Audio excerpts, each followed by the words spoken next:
Friday edition of The Zone right here on Sports Radio 810 WHB. Jason Anderson with you, Sterling Holmes, Michael Darcy, heading up until 2 o'clock the next 4 hours. We've got you jam-packed show today. Later on this hour, we will hear from Lee Sterling, Todd Lee Bow. Paramount Sports will get you set for the weekend worth of action. A little more than a rooting interest. If you had that last night, maybe it worked out for you. Maybe it did not. That's the way the cookie crumbles, as they say. Only bet what you're willing to win. That's the old saying around Vegas. Only bet what you're willing to win. It worked out last night, and then Schreiber decided, hey, what if I just give it all of those Sterling's winnings straight back? Schreiber? What about Schwarber? Should have put money on Schwarber instead of Schreiber. You should have. Well, the Royals offense. Yeah, but we'll get into it. I'm angry, Jason. Well, you know what? Your hat says bring the juice. I have a feeling you're going to bring the juice when it comes to that. I will bring the juice. Yeah, so Red Friday number 2 for the Kansas City Chiefs, getting ready for the Eagles this weekend. That line's still sitting at 1.5. Chiefs getting 1.5 at home. We'll talk about the meaning of that, the historical precedent of that, the Chiefs and Patrick Mahomes being underdogs just in general. We'll talk about those things, certainly. Matt Derrick, Chiefs Digest 41 is the Mike podcast, joins us at 11 o'clock. We will hang out with Kendall Gammon, world's greatest punter. Long snapper. He could have been the world's greatest punter, too, if he wanted to. Whatever he wanted to put his mind to, I think he might have been the world's greatest. He just didn't want to. Yeah, he might have been the world's greatest boxer. It would have been like Ali and Gammon. Like rolling off the tongue. You know, Ali and Gammon. He's a the mountain. snapper. He is a tall tree. Kendall, the snapper, Gammon. It's time. All right, that comes up at noon. Mick Schaefer at noon 30. It's a Fast Friday today. Andy Reid, we'll see which players we'll be hearing from today, but we'll get a Fast Friday with Andy Reid. Maybe the fastest of Fridays happened last week before their trip with the Chargers in Brazil. We'll see what this Fast Friday is, getting ready for the Eagles home opener on Sunday at 3:25. It's going to be hot on Sunday. Have they changed the game time for the Chiefs on Sunday because it's going to be hot, or is that just college football they're doing that? Which, by the way, they moved it to when it's probably going to be hotter. Yeah. I don't understand. Well, you can't move it tonight because Louisiana's got their flight to get out and everything. No, I don't disagree, but what's the point? You're saying what's the point of moving it? What's the point? Because it would get colder as the game went on. I know, right. Now you're actually playing it to where it's going to get warmer. As you're more tired. Yeah. And you've been in the heat longer. The heat will then get worse. Yeah, sick call, NCAA. Yeah. But, yeah, it would have been smarter if they could have, and obviously there's logistical things that come into it with Louisiana and flight and charter and hotels and things like that. It would have been smarter to move it to at night. Yeah. Or move it to 11. Like, why not move it? That game could go to 11. Yeah, that game could go to 11. It could go to 11. Why start it at noon? Why start it an hour later? Why not start it at 11 o'clock? It's 9 a.m. It's on ESPN Plus anyway. It's not like you're changing up the SEC network schedule. It's on SEC Plus. So it's going to be an internet game, a streaming game anyway. So it's not like you got to mess with. Anyway, neither here nor is it there. Well, it's there. It's in Columbia. Chiefs at Arrowhead. 913-912-4810. We've got high school football coming your way tonight. Pregame starting at 6. Smithville and Kearney at 7 o'clock. Some postgame after that is over. Royals getting ready for the Phillies. Don't pay attention to the format because I did not change that. Yeah, that looks a little old. Way old. That is a full week's worth of old. That is, apparently the Royals are taking on the Twins. It's Michael Wacha and Pablo Lopez. I don't feel good about that one. I do. I think the Royals win that game 2-1. I still don't feel good about it. I hope they do, but I don't feel good about that one last Friday. We'll find out. But no, they get ready for the Phillies. Speaking of Schreiber and Schwarber, I like the matchup for the Phillies if that ends up happening. We will talk a ton of football today, obviously, because it's a Red Friday. We will talk a ton of football. We'll talk some Packers last night. We'll talk some quarterback trucking, what is and is not acceptable for quarterbacks to lower their shoulders. Yeah. We'll talk about that. We'll talk about how upset Packers fans are at me for just saying Jordan Love did this, but people get pissed off about Mahomes doing that. I didn't say I didn't like what Jordan Love did. Yeah, both are cool. I loved it. I loved what Jordan Love did. No pun intended. I loved it. Do that. Get your first down. Mahomes earlier, 5 plays earlier before that play at the sideline with, I don't remember who the cornerback was that he trucked on the sideline, but the linebacker earlier, 5 plays, Mahomes met at the first down, a yard to gain, and it was shoulder to shoulder, and he picked up the first down, got back up, ran back to the huddle. 5 plays later, what people are failing to see, Ben Kurt, whatever his name is, I've only realized who he is because of his tweets about how much he hates Mahomes. Correct. And he's a Packers fan, and he loved what Jordan Love did, which is fine. I did too. But Mahomes is heading, what people fail to see in this, Mahomes is angling to the sideline. He's going to run out of bounds. I don't debate that at all. The cornerback is running man-to-man coverage, turns around and sees Mahomes, and then angles to the sideline. At that point, Mahomes is not going to make it to the sideline without contact. This is the NFL, which means no bleeping letting up at the sideline. He's not going to make it without contact. 5 plays earlier, he just went shoulder to shoulder with a linebacker.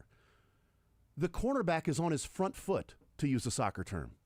He's starting to lower his shoulder. What is Mahomes going to do at that point? He's going to lower his shoulder too. The problem is the cornerback then got trucked. Yeah. Maybe the cornerback just sucks at tackling. Maybe or if he's my size. Yeah. Maybe if it was a safety, they would have met and went out of bounds. And it would have been like, oh, yeah, see, hit Mahomes. There you go. See if he wants to do it again. But the cornerback got trucked. When you pause the video, when Jordan Love cuts up, and I don't think Jordan Love was angling to then run out of bounds and then stopped and cut up, what people have accused of Patrick Mahomes of doing. But the cornerback clearly gets to the sideline, right? Because he thinks he sees Jordan Love heading to the sideline. The cornerback does what he's supposed to do, gets to the sideline to cut off him getting to the first down marker and running out of bounds.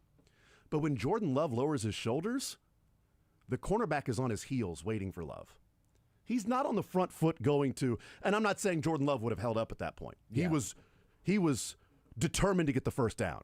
And he looks different, by the way. All credit where credit is due. This is not to take anything away from Jordan Love. It's just the hate of Mahomes and the narrative that's got out there because of, yes, the flop against the Texans. Sure. But the flop actually, to a degree, works in Mahomes' favor because those that say he gets the calls and he's extra protected, using the flop as an example does not work in your favor. He did not get the call. They didn't throw the flag. He flopped. Nobody's debating that. But they didn't throw the flag. So they are not giving him the calls because he flopped. The late slide, I heard this one today too. Well, he slides late. Slides late all the time, right? Does it all the time. The late slide against the Texans, they didn't get the penalty because he slid late and they hit him. They got the penalty because they lowered their head and went to hit him, and they made helmet-to-helmet contact. Yeah. With the crown of the player's helmet hits Mahomes' helmet. Was it a late slide? Yeah. Was it a late slide on purpose? No, in that he turns and then sees the linebackers and goes, oh, bleep, I've got to get down. They made the choice of going head first. Well, we knew what they were going to do with Mahomes in the game. We knew what we were going to be up against. So you continued to make helmet-to-helmet contact with him, you jackass? So, I got that off my chest. So there we go. Yeah, you seemed angry about that, yeah. No, it just gets annoying, man. Yeah. And you know me, Sterling. You know me. We've had these conversations before. I can't help myself. You can't help it. I know. I'm going to turn over my password sometimes. I can't help it. You can. I'm just like, I wish I had that. Fine. I wish I had that, but it just, people purposefully ignoring particular parts of it just to create a narrative. You know what? Really, it bothers me, man. It bothers me. You know what bothers me and what I can't stand? What grinds your gears? Pinch hitting Nick Lofton. All right, let's talk about it. Having Luke Maley in your lineup. My friend texts me and goes, is that the most 2010 player you've ever seen? Like the Royals 2010, like wouldn't he be in the same lineup with like Rick Ankiel and Mike Jacobs? Like with Unieski Betancourt batting fourth? I mean, like what Q? I got a cue for you. Dude, I was going there too. Nice job. Why the hell is Luke Maley in your lineup catching you. At this point, the Royals are out of the playoffs. If we don't see, it was a lefty on the mound though, right? Definitely a lefty. It had to be a lefty on the mound, right? That's why you would have Luke Maile if you've got Salvi playing, not catching, and you want to give him a day off behind the dish. There's a lefty on the mound, so you wouldn't put Carter Jensen back there. And when you pinch hit, you pinch hit with a guy who's a righty versus a lefty. Again, correct? Makes sense. Yeah. Oh no, it wasn't. You pinch hit with a guy who's batting 208. Okay. But you don't want to put Carter Jensen back there because he hasn't caught Stephen Kolek before in his career. Oh, wait, he has down at AAA. Oh, yeah. Carter Jensen, it's maybe the one pitcher on the Royals that he's actually caught. The one pitcher where he has actually caught a game that he pitched in.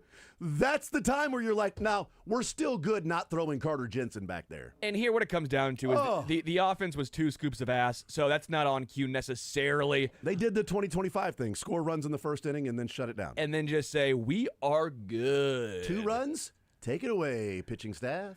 So it's not all on cue, but it's also the decision-making that maybe is Carter Jensen on makes a cue. difference in the game. Maybe the offense is better if Carter's up there instead of Luke Maile at certain times. Pinch hitting Nick Lofton, you pinch run Tolbert, who just decides that he's going to take a 1-foot lead off of first base and never even threaten to steal. We got to talk about that too. I mean, this entire game was a culmination of, I think, the Royals season, where it's the pitching staff does their job. Schreiber, I get sending him back out. I really don't have a major issue with that. Your bullpen just had a bullpen game. Right, absolutely. You had to. Yeah, I'm totally fine with it, too. I'm glad that you went there, and it wasn't the, why'd you send Schreiber out again? I went into that game knowing there are going to maybe be some high-leverage situations today where guys aren't used to pitching in that because you just have to because of yesterday. But Schreiber has been a guy who's pitched in high-leverage situations.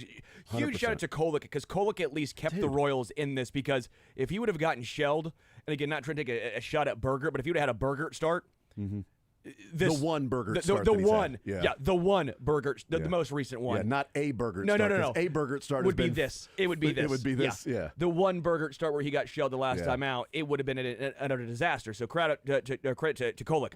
Schreiber just cannot give up a rocket to their number 8 hitter and then an absolute bomb like it was Aaron Judge off of him to their number 9 hitter who hit his 3rd home run of the year. I learned who he was in yesterday's game. Correct.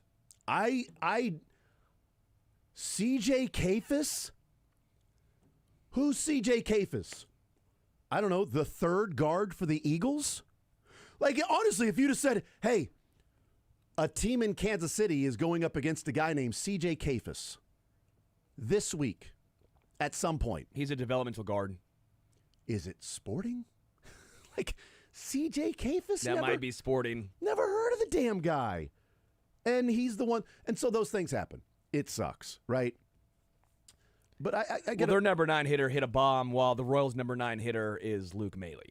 Yeah, well, a couple thoughts on last night. And I think last night with Kafis and the ball leaving the yard, to me felt like the exact opposite of Joey Gallo and the Rangers last year hitting the ball foul. Yeah. Stay fair, go foul, stay fair, go foul. That clip that we played from Rookie of the Year. And that felt like it saved the Royals season, because if that would have been a fair ball and a walk-off, then it would have been maybe it wasn't the Rangers. Maybe it was the Nationals. Whoever it was the Nationals. Joey Gallo's on the Nationals, yeah. The Nationals. Joey Gallo will always be a Ranger to me for some reason, even with his time with the Yankees and whoever else. But so with the Nationals last year, and it felt like if that ball left the yard, it's probably over. Are they going to recover from that? And as it turned out, if they lost that game, they would have been one game worse than the Mariners, and then the tiebreaker wouldn't have mattered. Yeah. So, yeah, last night felt like the opposite. Last night did feel like the last heartbeats as the ball was flying out of the park to then reach the seats and flatline. When Kyle Isbell just looked up and didn't run, he just kind of stood there. That's when you know, oh, wow. That's when they say, we're going to call it. Time of death. We're going to call it, 9 whatever. On September 11th, and it's unfortunate, but the frustration didn't end there, obviously, because you still had the 9th inning, and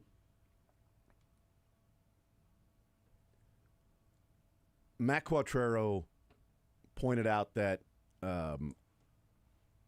Cade Smith, right, for the Guardians, is one of the best at limiting stolen bases. He said, he's got a 1.1 or something. He said after the game, like, well, that's, he's a guy that just, it's tough to do, right? Sure. So maybe Tolbert was put in the game to get to second on Isbell's bunt and then score on Yastrzemski and his single or whatever. So maybe that's why they put him in the game. But here's my point on that, or Bobby Witt, or Lofton, I should say. Lofton, if Isbell moves him over to a second. But here's my point on this. There's a difference between a guy who can steal a base and a base stealer. David Ortiz has stolen bases in his career. He can steal a base. But Dave Roberts came in and had to steal second, and everybody in the ballpark knew he's going to steal second. Everybody knew that. And you know what he did? He stole second because he was a base stealer. I don't care what Cade Smith is to the plate. If Tyler Tolbert is not able to steal a base in that situation where you put him into pinch run and you go, it's all good, you don't even think about stealing, then he doesn't have a spot on this team. Yeah. His defense is way too bad. The only way you can justify Tyler Tolbert being on this team with his brutal defense is if you put him in that situation and say, this guy doesn't allow base stealers, but he's going to steal the base because that's why he's on the team. Gerard Dyson at least brought two facets because he was also very good defensively. So when you compare Tolbert to Dyson, you're minimizing the defensive impact that Dyson had. Dyson takes second last night. Terrence Gore takes second last night. And that's another one. Terrence Gore may not have been the Terrence best Gore, the outfielder. only reason he was on the team is because he was going to take second. If you actually have the best comparison, Tolbert and Gore, because I think Dyson was a better player, again, better defender. For sure. Gore was not the best fielder. Yeah. Tolbert is not a good fielder. No. But Gore steals that base. You knew when Gore was in the game, you got 90 feet. Maybe 180. And by getting the 180, you probably got 270 when Gore was in the game.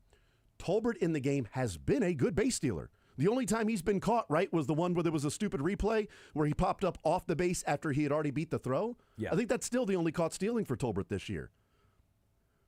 But if he's going to be on the team, that's the situation where he has to steal that. He has to take that and then Isbell bunt him over to third. And if it doesn't work out, it doesn't work out. But if he's on the team, that's his role. He can't be on the team to then go, yeah, but this guy is good at limiting base runners. Okay, what about a guy who's specifically on your team to steal bases?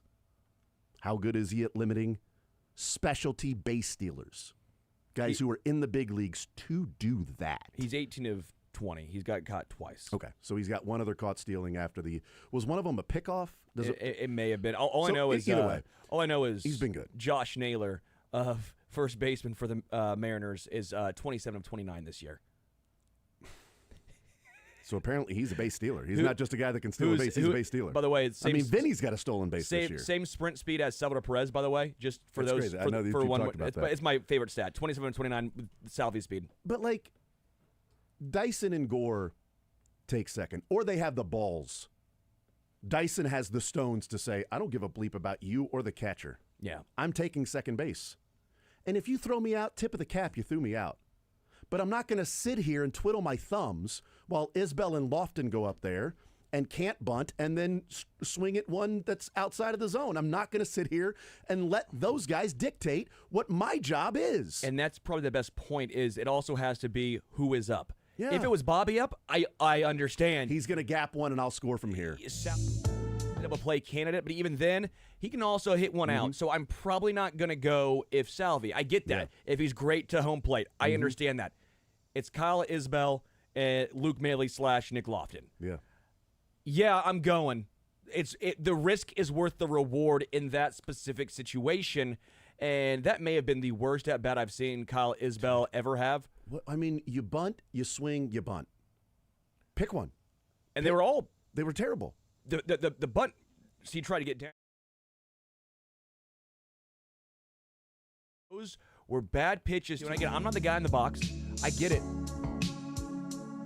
Final one. I just. What was going through his mind on those that was specific? Pressing. That was pressing. What that was in my mind, we're not going to attempt to steal Tolbert. So I'm not going to give him a pitch. I'm going to attack the first pitch and bunt it. They're going to think that Tolbert is going. Sure. So they're going to throw a fastball down the middle to get Tolbert, thinking I'm going to give him a pitch to get to second. Strategy is I'm taking so Tolbert can steal. Well, I'm quick to the plate. Tolbert's going to steal. Isbell ain't swinging away on the first pitch when they just brought in Tolbert to pinch run. So I'm going to groove one in there to make it easier to throw him out at second. And so Isbell's saying, well, I'm going to bunt on the first pitch because we're not stealing him. Only it was at your eyes. Because, again, if you're trying to throw someone out, you're going to probably throw a little higher fastball, make it a little easier on the catcher. I think the strategy there was he's not swinging, he's stealing, so we're going to make sure that we're going to get him at second. I'm going to be quick to the plate. We're going to give him a pitch that's going to be easy to handle and exchange and throw to second, and we're going to get him there. And then we're going to have, an out and Isbell and Maley up. So that part of it was frustrating. And then we can get into the pinch hitting of Lofton. And are we prisoners to the right-left matchup or not? Are we, it's a righty, we got to go lefty. It's a lefty, we have to go righty. Are we platoon specific or not? What is, like, a Nick Lofton issue? I'm fine with Nick Lofton with his role on this team, even though we've talked about him being a 4A player. It's a personnel issue. It's not Nick Lofton's fault that he's put in certain situations. I would like Nick Lofton to have come through last night. But I also don't think Nick Lofton should have been put in that situation. That was Adam Frazier or Carter Jensen. That was a different spot for him than Nick Lofton. And if you want to say, well, maybe Q was going to go with the hot hand because Lofton had just pinch hit the night before and helped you get a win. So credit where credit is due. Again, this is not a Nick Lofton commentary. So you're going to go with the hot hand. Okay. Except for the fact that you took your hottest hitter out 2 weeks ago in Frazier in the 6th inning because of a righty-lefty matchup. Frazier was your hottest hitter on your team, and you took him out of the game in the 6th inning because of a righty-lefty matchup. So if you're going hot hand now, are you panicking? Like, honestly, are you panicking? You have stayed the course. Right, left, right, left, right, left. It's what we do. Prison, right, left, right, left. This is our strategy. The course of 162, right, left, right, left. We're going to gain a percentage here and a percentage there and a percentage there. And over 162, we're going to have a higher percentage. So we're going to get a game 2 or 3 and we're going to make the playoffs. We are playing these numbers throughout the season. And then in this game, you go, I'm going to play my gut. I'm going to go righty-righty here. Why the change in strategy? Why the switch in strategy? Because Nick Lofton as a pinch hitter bats 179 this year. Frazier as a pinch hitter is 421. Yeah, but against righties, Nick Lofton's batting 215 and Adam Frazier's 273. That's a good point. So wait, Frazier is OPSing almost 700 against righties. That's still a point for Frazier. Yeah, I didn't understand the better move. Mustache. Frazier. That's a great point. Yeah, if you got the mustache in there, you got to go the mustache. I mean, whatever it might be. Last night felt like now I'm going to change course and go with the gut. Yeah. Lofton just came through the night before, so I'm going to go back to him now. Even though Frazier had come through time and time again, but you took his ass out in the 6th inning. And then it came up in the 8th inning. His spot in the order would have been up there against a righty. Yep. But you had no lefties on the bench, because you had already taken your lefties out of the lineup because they brought in a lefty reliever, and you put your righties in the lineup. And then they had a righty reliever, and you had nobody to go to, and Frazier wasn't in that spot. But he was hot. So there's some personnel issues here. There's some roster construction issues here. I think we can all agree the India trade, you talked about this when it happened. You weren't a big fan of it. I was a big fan of the process of it. It hadn't worked out. Indy hasn't done what he was supposed to be doing, and Brady Singer has been pretty good, and especially in a year where you've got Bubic, Lugo, Waka, and Reagans on the IL. That's rough to be able to go through that. But one other quick point, Sterling, of frustration, and all of this certainly coming to a head with last night's game, and 5 games out. Come on, they're 5 games out. Okay, last night felt like the death knell. Stephen Kolek has looked really good. So whose idea was it to have Bailey falter in the rotation with Burgert and send Stephen Kolek down to AAA? Because Bailey Falter has not looked good. I mean, he's not with the big leagues anymore, but he was terrible in his time. And Kolek went down to AAA and looked fine. And now he's pitched twice and has looked really good. Oh, you mean originally? Yes. Bailey Falter was brought up. And yeah, I was fine with that originally. Yeah,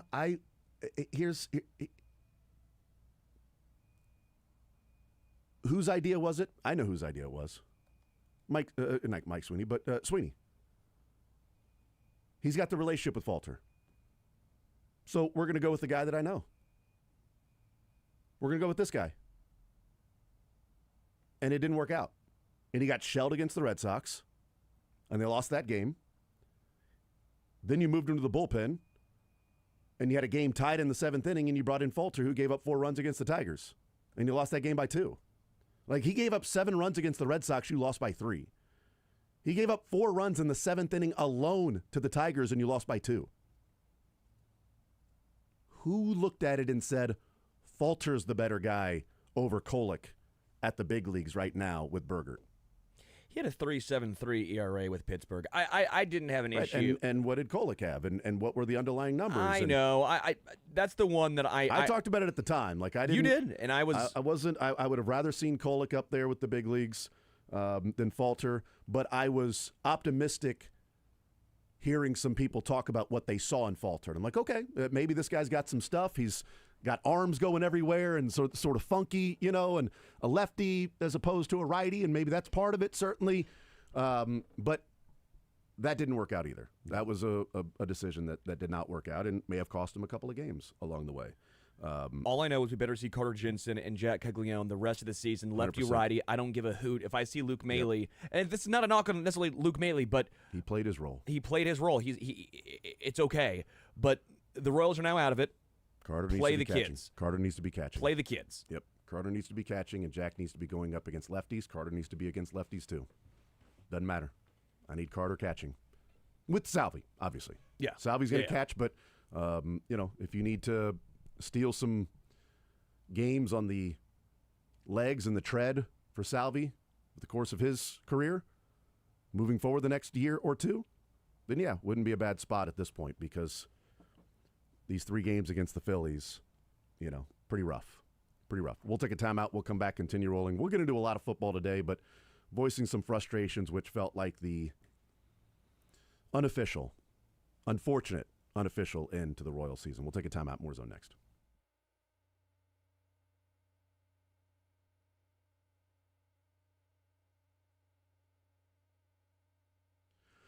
Well, I think on Royals Twitter last night, there was a lot of testosterone flying around.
(913-912-4810).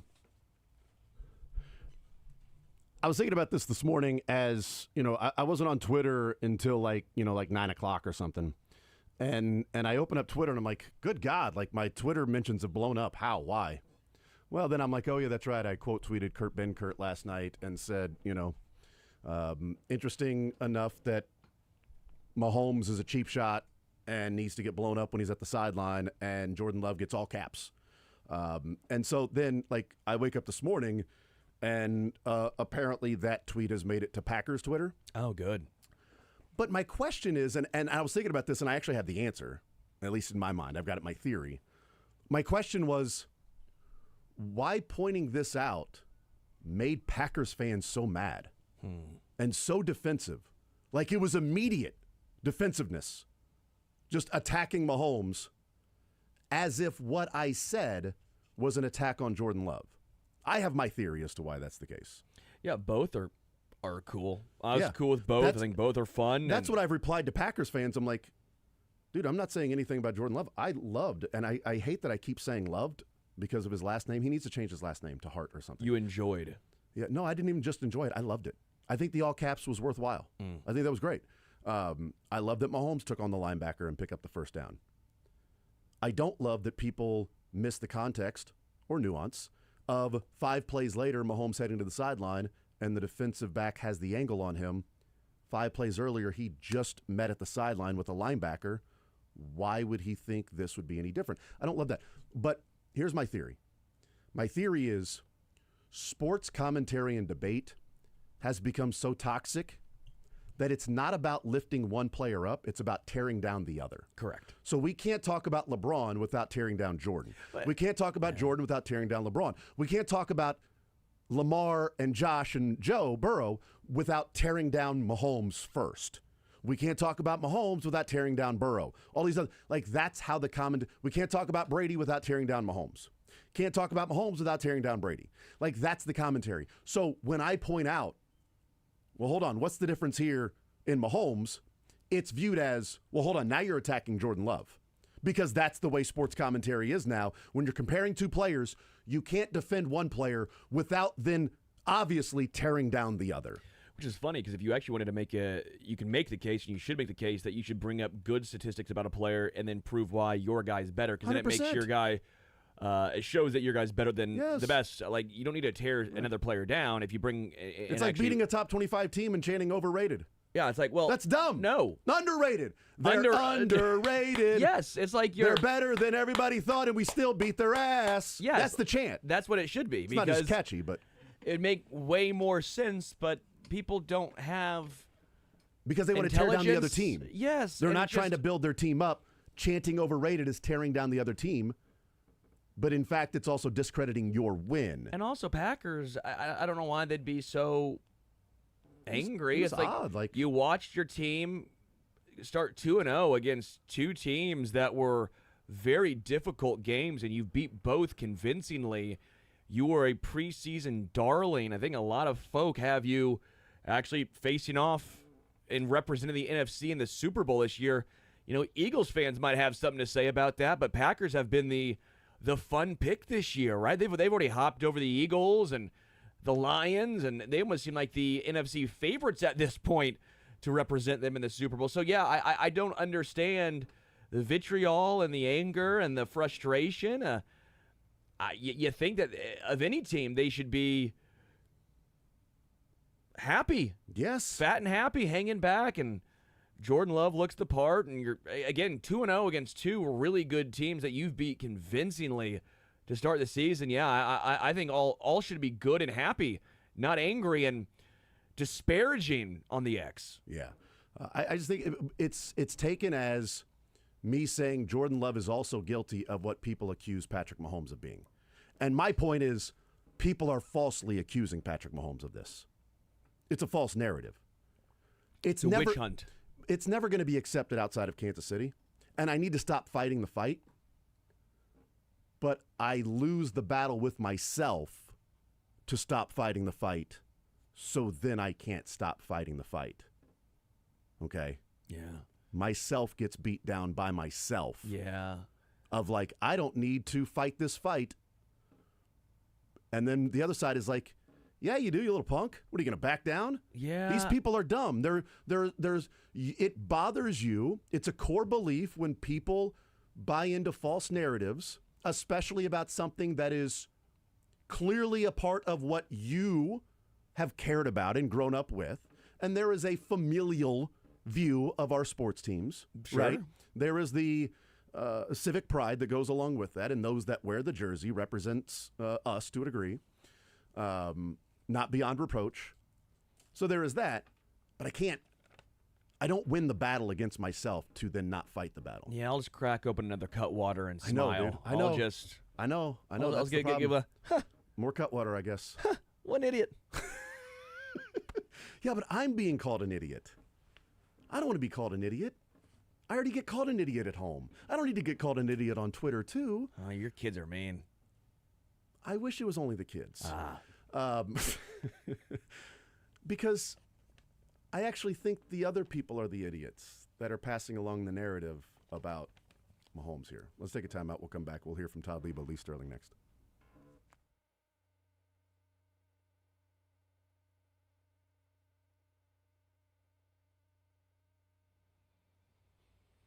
I know what would help Jason calm those nerves. What? That is El Bandito Yankee Tequila. That would calm your nerves. All these people in your inbox on the X yelling at you. You don't want to respond? Crack open the delicious taste of El Bandito Yankee Tequila, which is an ultra-premium tequila made from 100% Blue Weber agave from the highlands of Jalisco, Mexico, and you will be relaxed. There's no fake colorings or flavors, and they're verified additive-free Blanco, Reposado, and Añejo. It is so delicious and smooth. They like to say their tagline, so smooth, it's criminal. It doesn't have that bite that a lot of tequilas have that have you wincing and needing that lime. You don't need a lime when you drink this. And oh, by the way, as a guy who's traditionally not a massive tequila drinker, it's not just good in a margarita. It's phenomenal by itself. It's why they've won countless platinum and gold medals, now listed as one of the world's top tequilas. If you're on the Kansas side, you can pick it up at Justin's of Lenexa in Lenexa or J&L Spirits and Wine and OP. Missouri side, you can get it at Gomer's on 103rd or Macadoodles in Lee Summit. You can also find it at Royals Liquors and your local Price Chopper. The length and quality of the aging process ensures each bottle of El Bandito Yankee Tequila delivers unparalleled smoothness and character. Make sure you also go to elbanditoyankee.com.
Welcome back into the zone on this Red Friday, our first regular Red Friday of the year. The Chiefs don't play till Sunday. What a weird concept that is. Time to talk to Lee Sterling from Paramount Sports. Lee, got off to a great week last week with the 40 to 50 unit play in college football. You got another one this week people are excited about, and you've also got the September to remember. Yep. So we did hit that 40 unit play, and we're looking. I don't know if I've ever put out a 50 unit play this early. I'm watching tapes of games, and I'm looking at the injury report and the matchups and the weather. It says everything that I'm looking for. So we've only done, I think, 3 times in the last 5 years, had a 50-unit play. We have a 50-unit max wager with the win last week. We are now 72-28 lifetime on our 40 to 50-unit max wagers. So you want to get this biggest play of the year, just go to ParamountSports.com. 3 weeks. Normally $397. If you use coupon code SAVE100, just $297 for 3 weeks of our phone service. You're going to get 9 to 12, 9 to 13 games a week, and we rate them from 10 to 50 units, and I think you're going to be happy with what we do. Also, our prop plays, college, people love betting player props. College and NFL player props have started off combined 17-4. Normally, this product would be $18.97 for the year. First year we rolled it out, it's just $5.97 through the Super Bowl. Check out both specials, ParamountSports.com. All right, let's go through some games here. We've got college and pro to do this week. We'll kick it off with Missouri. Got the big win in the border war last week. Now, they're still at home. They're at home for like the first 6 weeks of the year, but this is almost 4 touchdowns against Louisiana Lafayette. Any letdown for the Tigers this week? I don't think so. I think this offense is just going to keep rolling here. I mean, they outstatted Kansas 595 to 251. I don't see any reason. I mean, you got a dual-threat quarterback here, and you're facing a team, Louisiana Lafayette, that lost their starter, Walker Howard. He is out for the season here. The backup, just 86 yards passing in 22 attempts last week. So, they've scored 103 points here in their first 2, and I don't see any reason they should stop scoring. And the Cajuns only scored 12 against the Rice Owls, who looked horrific last week against Houston. So jump on this line. If this game was played late in the season, this line might be 37 points, not 27. Missouri big here, 40 to 10. All right, K-State's got to get up off the mat. They lost at home to Army last week. They're playing tonight, late night in Arizona. Weird week for them, and a whole first month of weird stuff with going to Ireland and all that stuff. K-State's still a very slight favorite in this game, though. They start off as an underdog. They were a 1.5-point underdog. They're now a 1-point favorite, and this line should be more. I mean, everything's gone right for Arizona. +7 in turnover ratio so far this year. Kansas State usually they're +8, +10, +12 for the year. They've started off the first 3 games -2. They had a bad matchup, having to play Army, a triple option offense here. Army converted seemed like almost every 3rd and 4th down conversion here.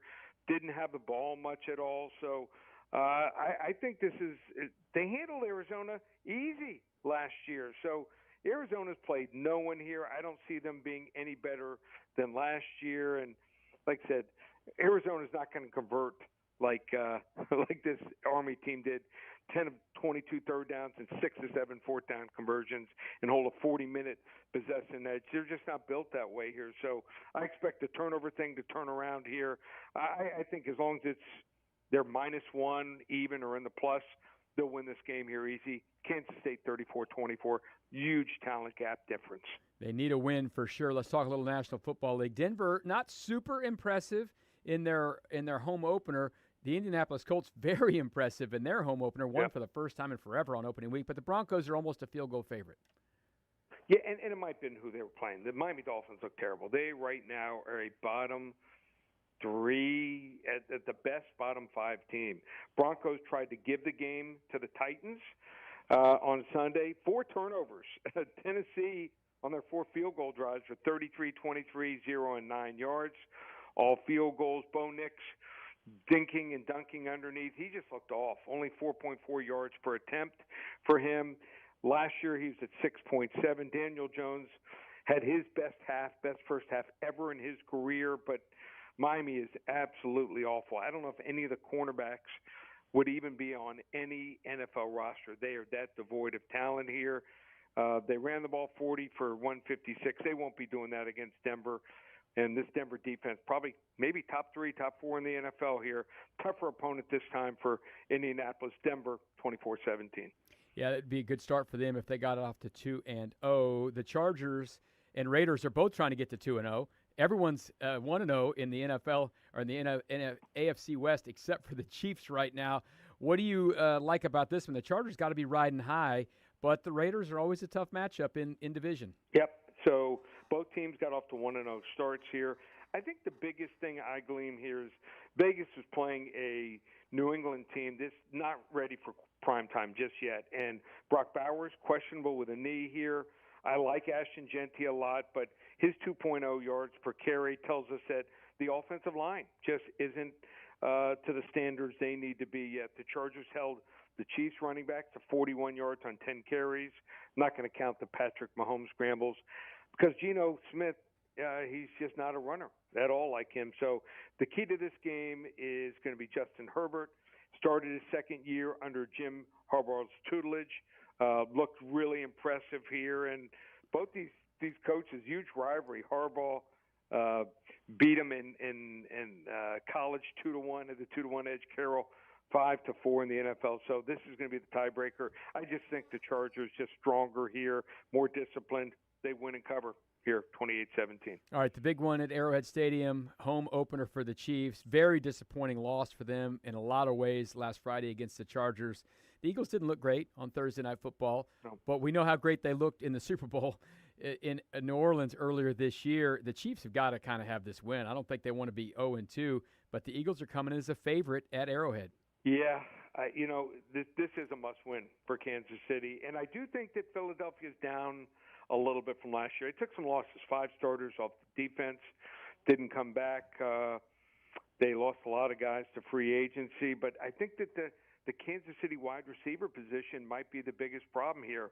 So the Eagles like to run the football. They weren't great. I mean, especially Barkley, just 2.3 yards per carry for his 25 carries in the Super Bowl. So they need to stay strong running with the run defense, but I just don't know how they're going to score much against this defense here. So they need to score first here. Maybe a little hurry up might be something they might want to consider. They only had 226 yards in the Super Bowl, only had the ball for 23 minutes. But without Rashid Rice and Xavier Worthy, it's going to be tough here. Hate to say it, but I like Philly. 24-20. Yeah, Chiefs need this one in a big-time way, and we all need to get a hold of Paramount Sports in a big-time way. 800-400-9741, September to remember, and a game of the week too, right? Yep. So we're ready to roll, and like I said, first 50-unit wager in a long, long time, our biggest play of the year. You want to get on it, check out all the specials, September to remember, the yearly special, also our player props. We've got a UFC card going. We've won 12 of 15 there. We also have a 40-unit max wager there. So check out all the specials. Weekend of winning, just one place, ParamountSports.com. Good luck this weekend, Lee. We've got more Zone coming up next with Matt Derrick from Chiefs Digest.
He was already ruled out for this week against the Jets on the road. It is now viewed as a multi-week injury. Oh, man. That he'll then miss the Thursday game in the short week against the Dolphins at home. That shouldn't be an issue.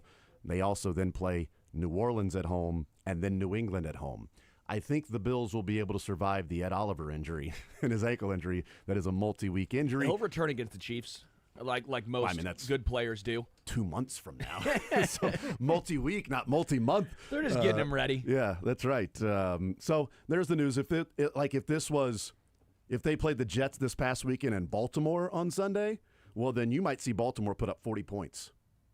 Oh, wait. I will say he was the only guy on defense that I thought actually looked good for Buffalo. Do we need headphones for Matt Derrick? Do we have this entire break? Seriously, we have been having much conversation with Matt Derrick. We have enjoyed it. All right, Darcy, can you do us a huge favor? Do us a solid. Can you bring us in here some headphones for Matt Derrick? Yep. Because Matt Derrick decided that he just didn't need them. His ears are good enough.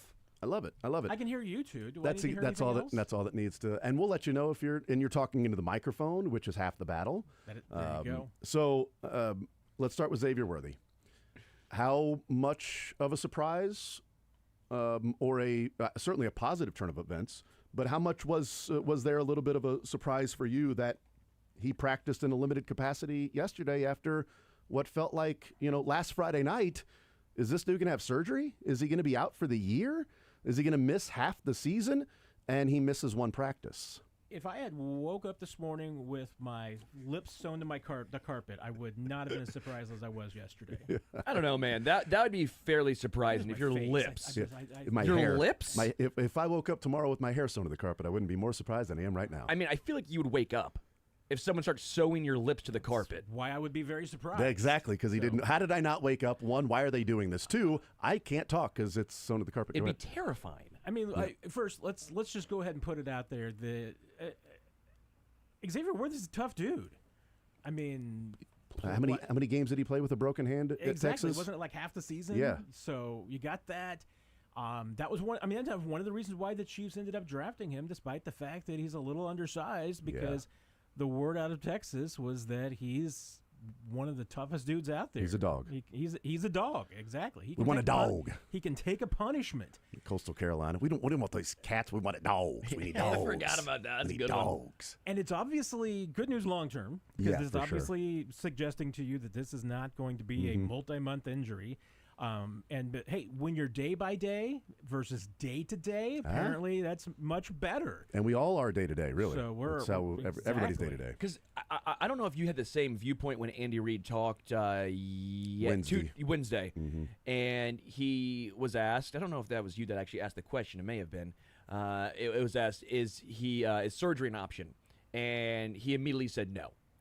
And then they asked about the short-term IR stint, right? And he kind of waffled for a little bit. It was kind of like a little mumbling going on. And then he goes, he's rehabbing. And when I heard that, when you see it in text, they just you can't see the mumbling aspect of it that I thought. I read it and I'm like, oh, that's positive, and right? so everyone was taking it as a positive. And I go, I think if you listen to it, I thought that a short-term 4-game IR stint was very much in the realm of possibility based on how Andy's waffling sounded to me. I don't know if you took it the same way. And when he also said day to day or day by day, I took that as the injury process, not the injury itself, but how they're handling. Okay, interesting. Maybe I don't know if it's an MRI or whatever they're going to get. Each day, not the injury. I don't know how you took that. Yeah, I mean, let's go with Monday. Monday's Andy Reid explanation was word salad. I mean, it was just like you hadn't, at the end of it, I'm like, I have no idea after hearing this description to know if Xavier Worthy's alive or dead. I mean, Field Yates, yes, because Field Yates texted me afterwards and was like, what did Andy just even, did you get anything from this? Oh, man. I was in a coma, so I didn't hear what he said, but go ahead. And Wednesday was better. But so it made. I mean, but by Wednesday you definitely got the sense. Okay, Xavier Worthy's alive. He's going to play sometime this season. He's alive. But you still weren't 100%. And then, and here's a little inside baseball, because it was actually pretty funny. PR guy Brad G comes out, and when he was giving us the injury report after Chris Jones talked. Obviously, everybody had kind of spread out, and some people go out to talk amongst themselves and everything like that, do their planning sessions and everything. So he comes in, and he's like, "No, everybody get in here, because the injury report's not the same. Yeah, huddle up." Usually, just sticks your head in and just says, "Hey, hey, here's the injury report." Doesn't care who's in the room or not. It's just like you'll get it eventually. But this was like, no, I want everybody to get this. Jalen Rose. And Jalen Rose. Jump shot. How's Jalen Rose doing? Is Chris Webber going to play this week? And so that was amusing in itself. I'm like, okay, that's a little different. And then going out to practice, I mean, and this is where I said, saying all of this about Xavier Worthy. There's a lot of good signs. The fact that he's out there is a great sign. Yeah. The fact that he's out there shows how tough that he is. There is no way on God's green earth this dude is playing on Sunday. And if you're too young, you might be too young, Jason. I'm old enough to remember, back in the '80s, when all the Russian leaders were dropping dead, but they pulled little weekends at Bernie's every once in a while to either bring they kept falling out of buildings for some reason. Bring a body double out, or something that's trying to indicate that they're still alive. Right. Yeah. Yesterday was just the exercise in, hey, Xavier Worthy is here. He might play Philadelphia, so you better spend some time getting ready for Xavier Worthy. Yeah. When I didn't know the behind the scenes of Brad G saying, "Hey, get in here." In here now, kids, out of the hallway, in here now. Okay, listen up. Quiet. Is he the hallway monitor? Is that what we're going with now? Not usually, but yesterday it was we got. So he wanted people to know. Not going to be set. And he wanted people to know and make sure that's disseminated that Xavier Worthy is practicing. Philadelphia, Xavier Worthy is practicing. So anything involving Xavier Worthy, you should be prepared for. Exactly. Yes. No, that makes the total sense. Like I said, if you will be able to knock me over with a feather if he plays on Sunday. Yeah, I don't think he's going to play on Sunday. I've already said that I would settle out of court for him returning against the Ravens. Like even if it's like, hey, he's limited this week. He's limited but closer to full next week, but typically limited participants on Friday for the Chiefs don't play on Sunday. We've seen that. That has been the trend. There's a high percentage of players that are limited on Friday that are then inactive on Sunday. It's, in fact, very rare that Andy Reid has a limited player on Friday that plays. Right. And so if he's limited next Friday, then it might be, you're holding him out against the Giants, and now it's full go against the Ravens, which I would be fine if that's the case. I'd be floored, absolutely floored if he plays this weekend. But there's a part of me that looks at it and goes, there are different degrees of dislocations and subluxations and different tendons and ligaments and things that can tear and muscles around that. But like Jalen Waddle missed 10 snaps and he dislocated his shoulder. And he came back in 10 snaps later with the kinetic tape and the extra brace on his arm, or left arm, I guess, was for him. And Xavier Worthy, it's like he may have surgery. He might be out for the year. This is a dislocation. This could be where he misses half the year. If he has surgery, he's done. Even if he comes back, 50% re-injury rate. And it's like 2 days later, Waddle missed 10 games. What are we doing here? 10 snaps. Sorry, 10 snaps. Thank you. 2 days later, Waddle's out 10 snaps, and he's right back in. I know different degrees. Absolutely. And so I saw that. Then they're talking about Worthy playing, and I'm like, okay, I'm clearly not as concerned. I'm a little more optimistic he may play against the Eagles. I still would be floored if he's out there playing. Heck, I mean, is there a chance they don't make him inactive just for the chance of him running out there wearing a jersey but never actually getting in the game? I mean, his game day designation status will be very interesting because if he's going to be listed. One would assume. I mean, could they go ahead and rule him out? Possibly today. I don't think there's any. What do you gain? What do you? Well, and then technically you're not supposed to play gamesmanship. You're supposed to be. Well, you don't have to. But if he's limited in practice, you're not playing gamesmanship at that point. Absolutely, you're just true. listing him as questionable because we're going to go through a warm up on Sunday, see how he's feeling, and then we'll decide then game time decision. There are many degrees of limited as well. Yes. So right. That's true. I mean, we were out there for about probably 12, 15 minutes maybe yesterday. I mean, for all I know, we saw the 12 or 15 minutes that he practiced. He then immediately took limited. Everything off him and went, somebody get over here right now. Reattach this shoulder, please. Do you see exactly? Do you see the snap count breakdown if he's not able to go being the same as last week? Hollywood Brown played 93% of snaps. Juju played 80% of snaps, and then Tyquan 72% of snaps. Jason Brownlee got that handful kind of in the red zone. He had 6 total. Nico had 1. Is that how you see a very clear-cut top 3? Again, it sounds like Royals is not going to play either. Right. Yeah. I mean, and that's a little bit more interesting because, originally the Chiefs were pretty optimistic that Jalen Royals was going to play in week 1. Yeah. And now it's like not even coming close to playing in week 2. If he comes back and practices, I mean, at this point, he's basically been out for a month. I mean, if he comes back and practices next week, is he still a guaranteed play, even if he is a full go?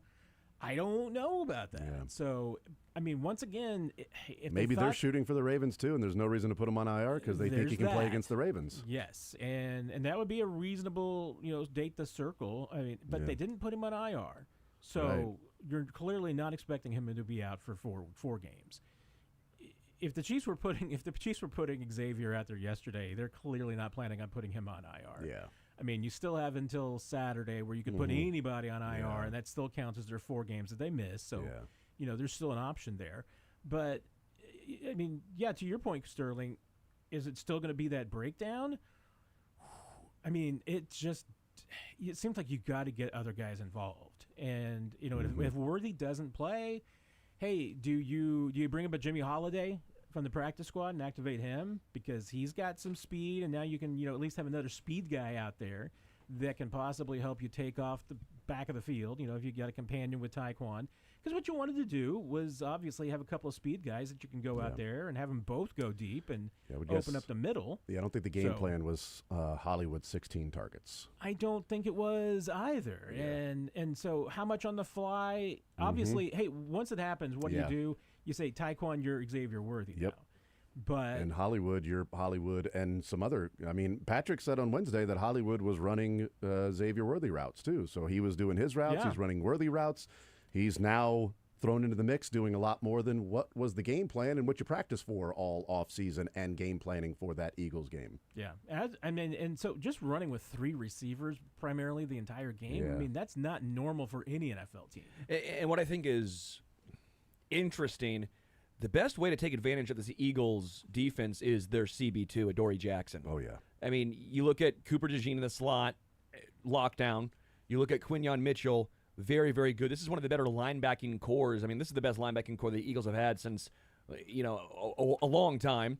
Even with the different pieces on the defensive line, they revamped by Zadarius Smith. A lot of guys are still growing in that role. Young guys have developed. Obviously, we know about Jalen Carter. Obviously, Fletcher Cox is gone. Brandon Graham's gone.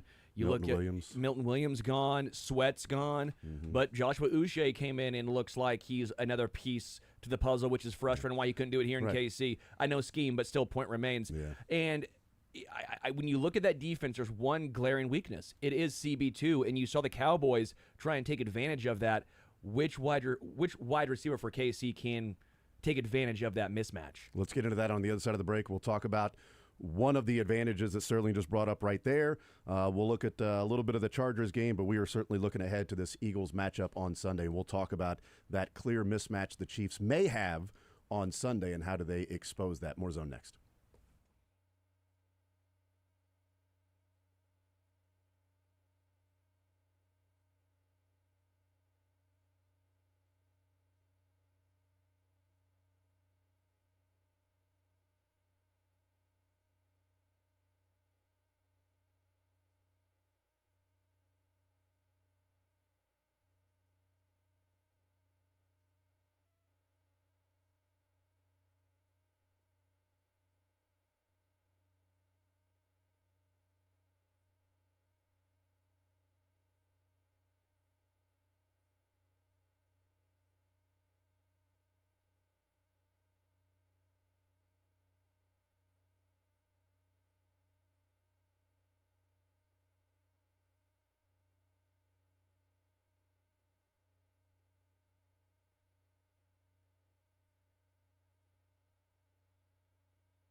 Matt Derrick hanging out with us, Chief Digest. 41 is the Mike podcast. All right, Matt, we mentioned when we went to break, Sterling was talking about the part of the Philadelphia Eagles that seems to be a pretty big weakness for them right now through week one compared to what it was last year when they had Slay and Quinyon Mitchell, and it was just those guys manned their side of the field, and whoever the wide receiver over there was, that's who they guarded. And they did not, Vic Fangio didn't have those guys traveling with certain receivers. And the question was going to be, will Quinyon Mitchell travel with CeeDee Lamb against the Cowboys? Because you've got Adoree Jackson and Ringo, and Adoree Jackson is starting opposite Quinyon Mitchell. They let Slay walk, and Cooper DeJean is your slot corner, and he's really good in the slot. Interesting development, Matt, that Quinyon Mitchell traveled for the first time in his career, but he traveled with George Pickens. He did not travel with CeeDee Lamb, so clearly Vic Fangio was saying, well, when CeeDee Lamb's in the slot, we've got Cooper. We're going to take George Pickens out of this game, and we'll shade CeeDee Lamb other ways to try to eliminate him, even though he had, a great game, and even with the drop still had, the production, the numbers were there. So what do you think the Chiefs can do? Is it just no matter where Adoree Jackson is going to be? Is it the first 15 to assess, is Quinyon Mitchell traveling? And if he is he following Hollywood? Is he following Juju? Where is he going? Now we adjust from that. How do you think they approach a guy who, by the way, his numbers in the game, Adoree Jackson, 7 targets, 5 receptions, 103 yards, all 5 went for first downs. He also had a pass interference penalty and 20.6 yards per catch on the targets to Adoree Jackson. PFF graded him the 110th out of 113 cornerbacks. Ooh, boy. So it's not ideal. Not ideal. So that is something they're worrying about. And if he keeps struggling, I wonder if Vic Fangio has to move Cooper DeJean out of the slot, and that changes a lot of the Eagles' defense. But, Matt, what do you think? How can they and will they exploit what seems to be the main weakness for the Eagles right now that you can sort of take advantage of? Well, and to like Sterling mentioned in the last segment, I mean, it gets a lot more difficult if you're only going to play 3 receivers.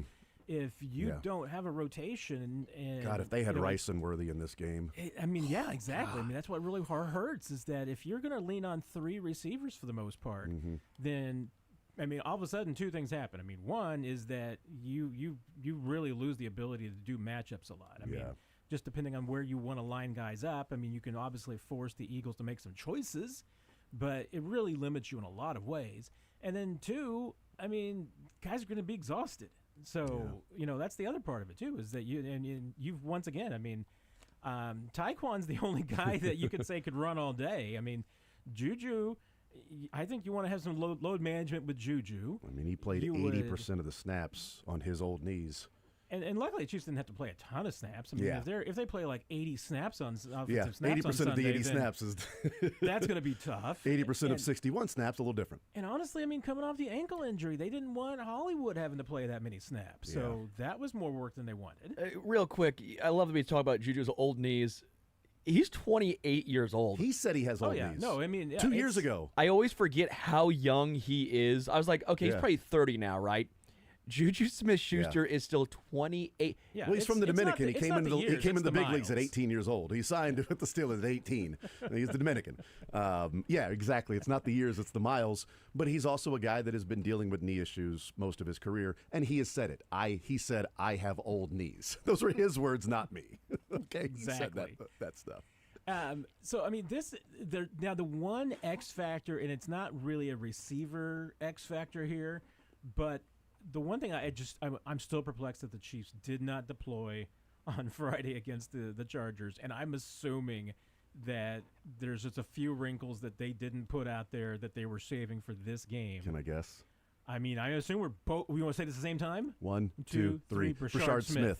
There you go. We did it. I mean, ideally, if you're the Chiefs, I mean, you'd love to be able to put Brashard Smith in the backfield and split him out and see if you can get a linebacker to follow him out there and everything. Yeah. But honestly, I mean, if that's another guy that you can put out there, and and just create confusion for the Eagles, it's that they don't know what to do. I mean, that's what you're trying to create a little bit. And I don't understand, especially with the struggles they were having offensively. I just did not know why they didn't put Brashard Smith out there. Yeah. I mean, they did early. They had a couple times where he went in motion and went from a wide receiver to a running back. And was basically just decoy. Yeah. So, I was really perplexed by that. But once again, and I had this conversation a few times this week, is that the Chiefs' offense, I thought, against the Chargers was very vanilla. And was that vanilla by choice? Was that the plan all along? Or did it get vanilla when they lost Xavier Worthy? And all of a sudden it was like, wait a minute, we got a problem here now. So maybe instead of doing some of the exotic things that we planned on doing, now we need to get back to basics, not do anything too crazy. Or was the plan all along, we're going to play it straight up against the Chargers because we got 2 other games after that where we'd rather break out our wrinkles. And I'll also say, to be fair, the Eagles looked pretty damn vanilla too against the Cowboys offensively. And that was a new Kevin Patullo, the new offensive coordinator for them, so maybe it's part of it. But they looked pretty generic offensively. There weren't a whole lot of wrinkles or anything. It was, I think there's some we're not going to show – we're going to beat the Cowboys at home, and we'll have some things for the Chiefs in week 2, but we're not going to show a bunch of stuff there. So I think both were sort of vanilla to a degree. Maybe the Chiefs because of forced their hand with Xavier Worthy being out. And there's 2 aspects of both their Week 1 games that you can throw out the windows. One, I mean, I'm close to making it one of my rules now, and I've got a few commandments that I live by. The most important one, obviously, is that you do not allow wide receivers to impress you until the pads come on. So, I mean, every receiver should look like Randy Moss in May, June, and July. Yeah. But in August, it's when you better show up. So you don't ever allow a receiver to impress you in early part of training camp, OTAs. I mean, June is the month of DeMarcus Robinson. I mean, he always owned June. Looked like a 1,500-yard receiver in June. Yeah. But another one of my rules is do not take any lessons from international games because they're all crapshoots. They're all crapshoots. I've been saying that for a while. I'm glad that you and I agree. This is fun. You can say, I mean, and it was obviously just to a degree small sample size. You can say, oh, well, Andy Reid's a great coach, and going to international. I mean, that's why the Chiefs have won their 3.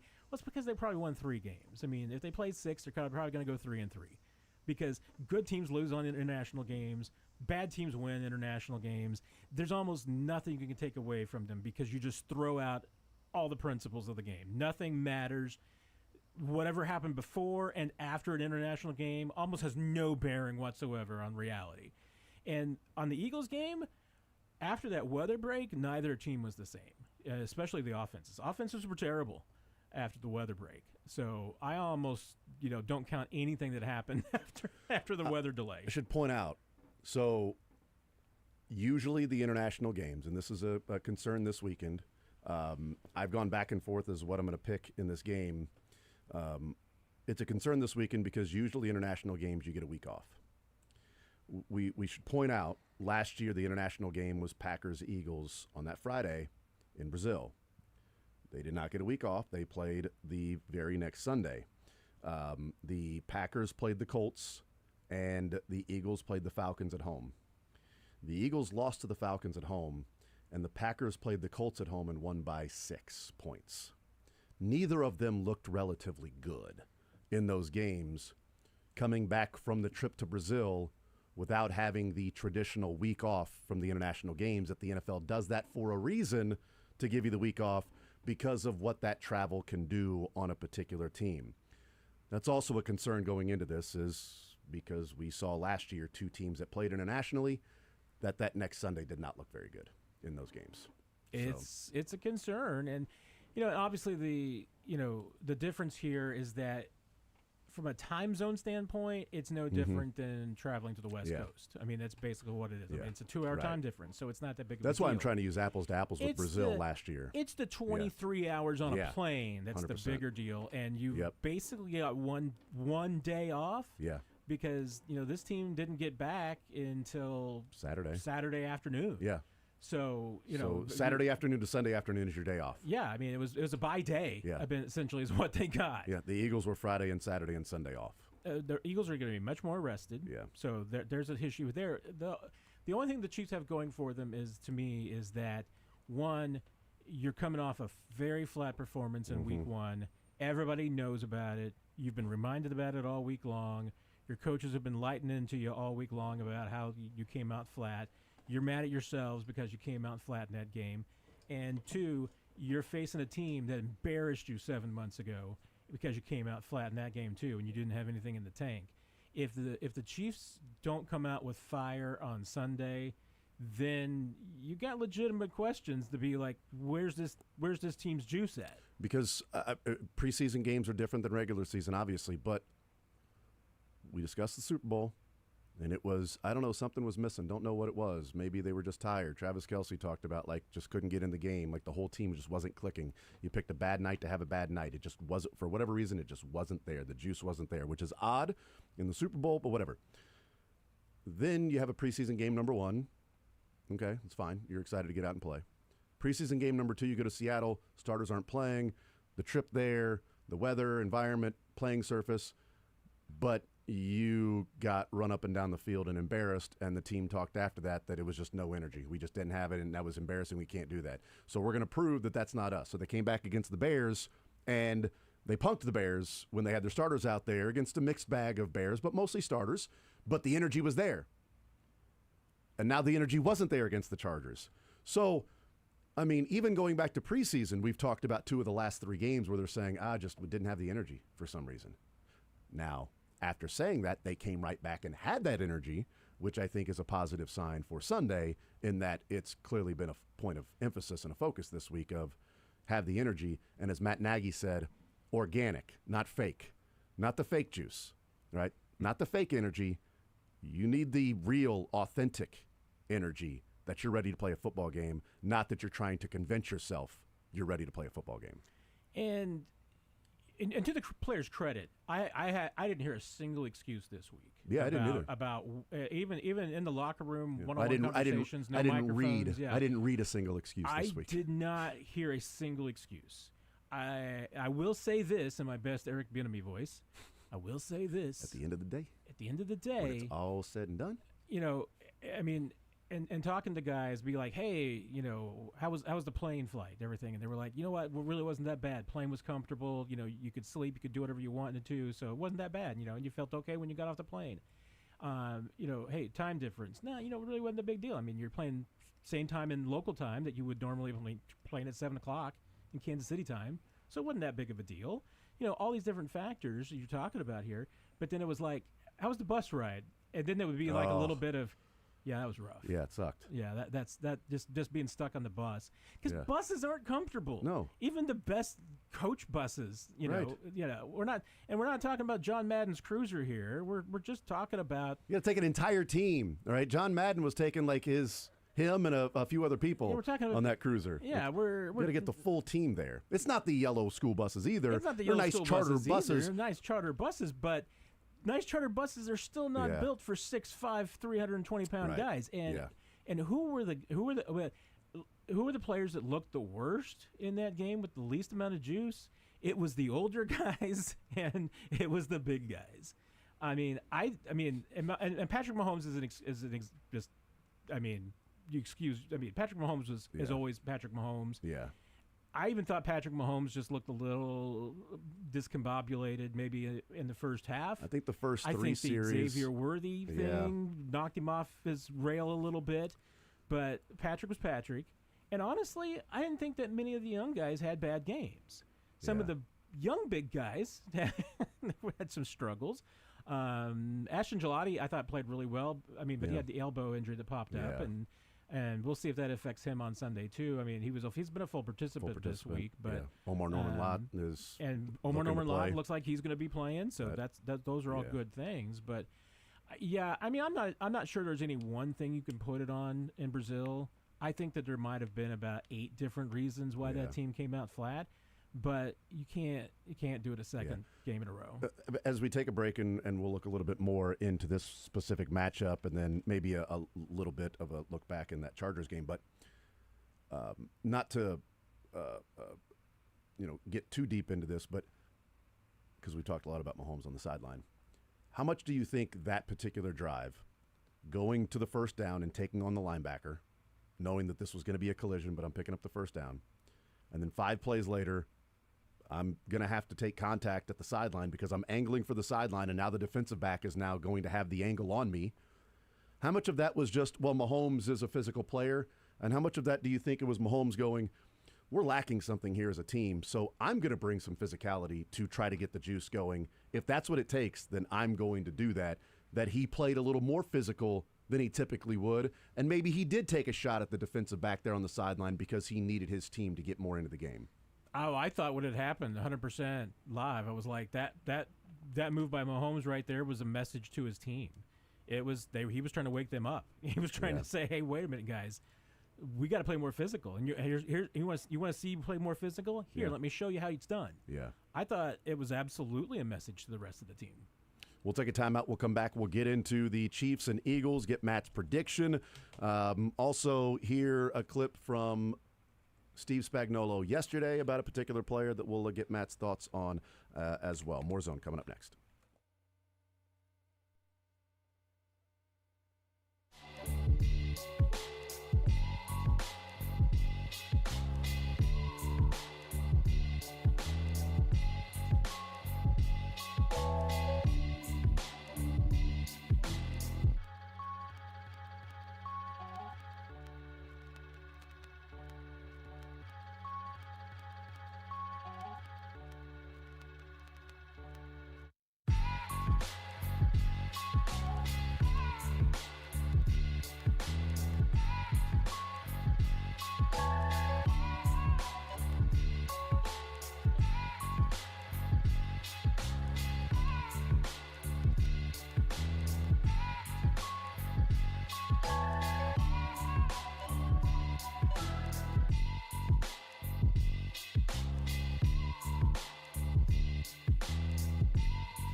Matt Derrick, Chiefs Digest 41 is the Mike podcast.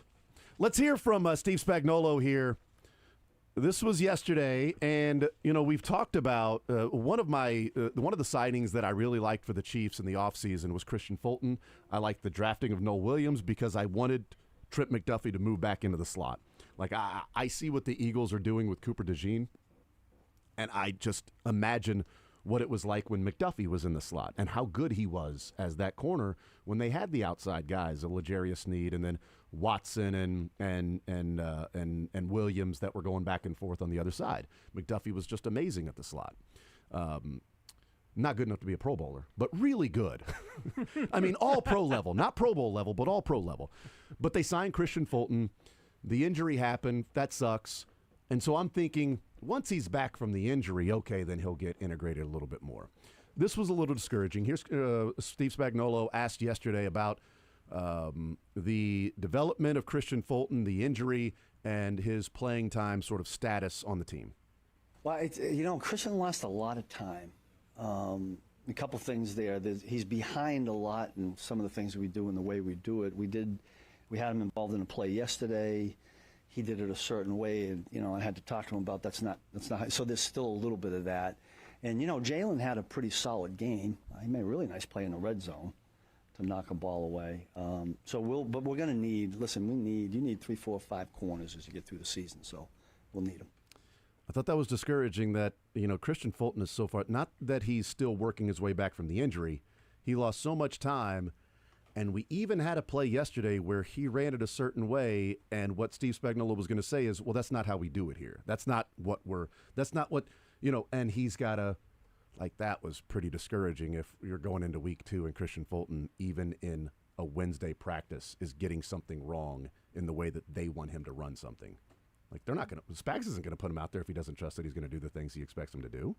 Certainly doesn't sound like it. Yeah. And because right now, it absolutely sounds like you're treating Christian Fulton like depth, and the Chiefs were not planning on that. No. They're let's face it, they're paying him to come in and be a number 2 corner. I think for me, the other disheartening part was when he brings up Jalen Watson making a nice play. I'm with you. I'm not saying actually play less Jalen Watson necessarily. Yeah, right. I'm saying stop playing Shamari Connor. Yes. I have no issue with you playing Jalen Watson.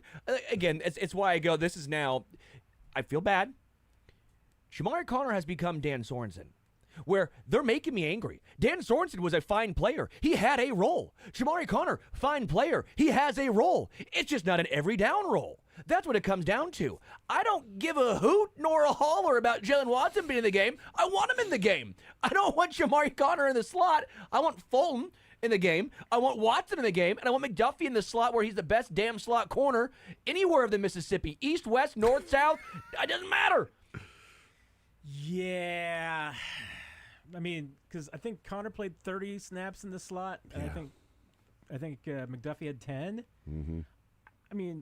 And he said, Spags said, we'll choose our spots, pick and choose when to put McDuffie in the slot. That's the thing. There's 2 pieces of it. One, and this is the part that I get.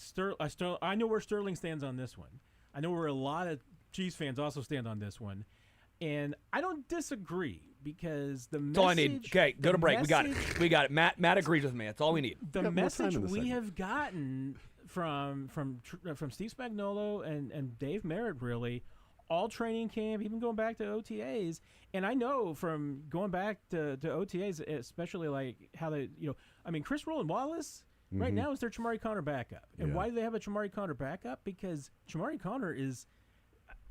the secondary is kind of built around Shamari Connor. Oh boy. They've got it built around him doing a lot of. Why? Basically. Why? But why though? Well, that's what I can't answer because I see a lot of the same things that you guys do, which is that Shamari Connor is a good player.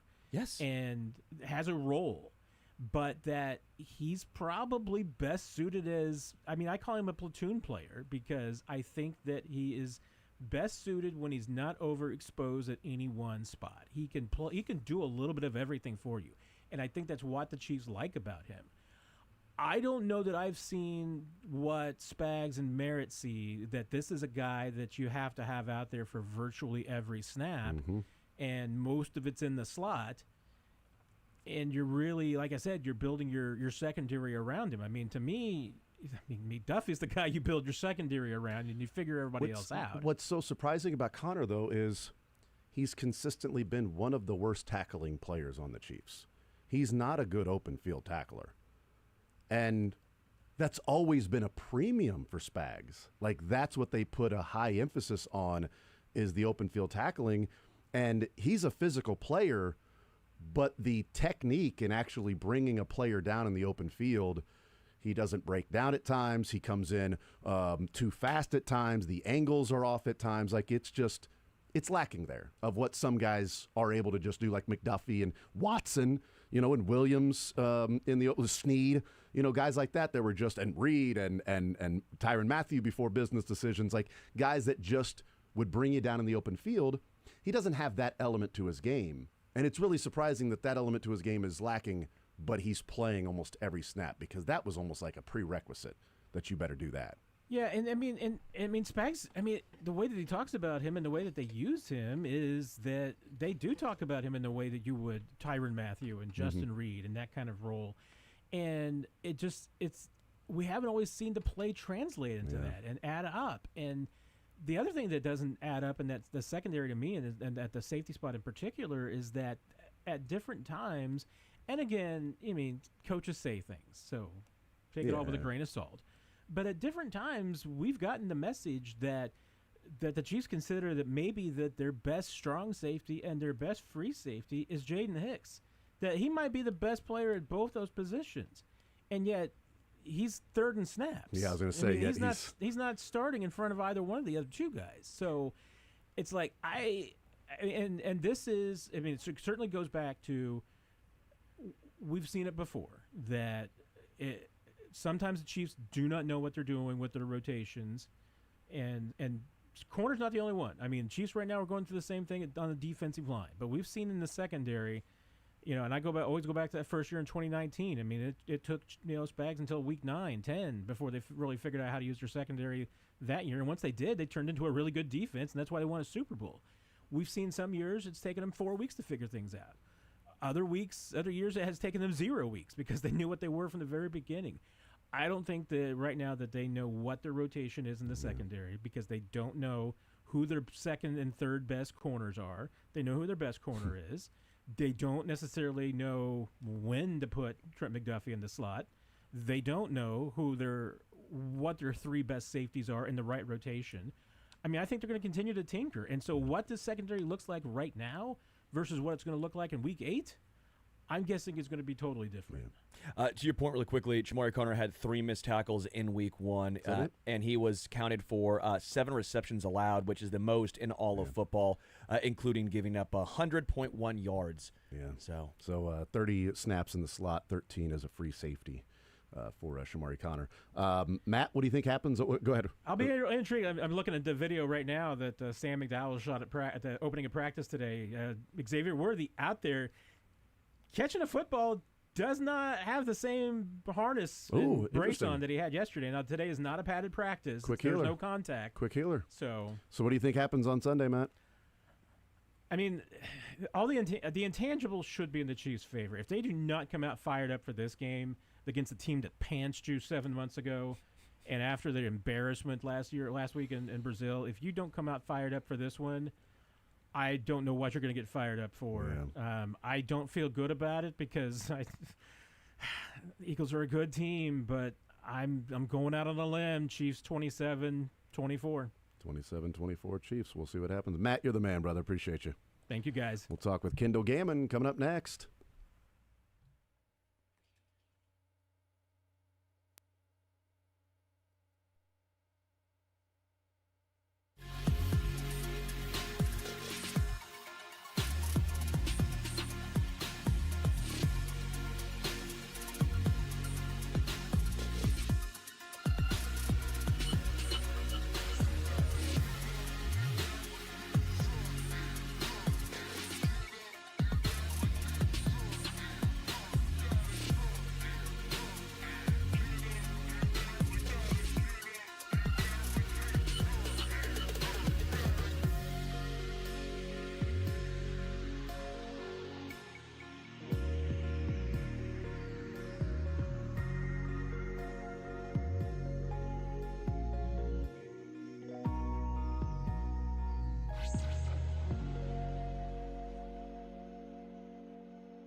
All right, we'll continue right here on Sports Radio 810 WHB. Jason Anderson with you, Sterling Holmes, Michael Darcy. Thank you to Matt Derrick, Chiefs Digest 41 is the Mike podcast.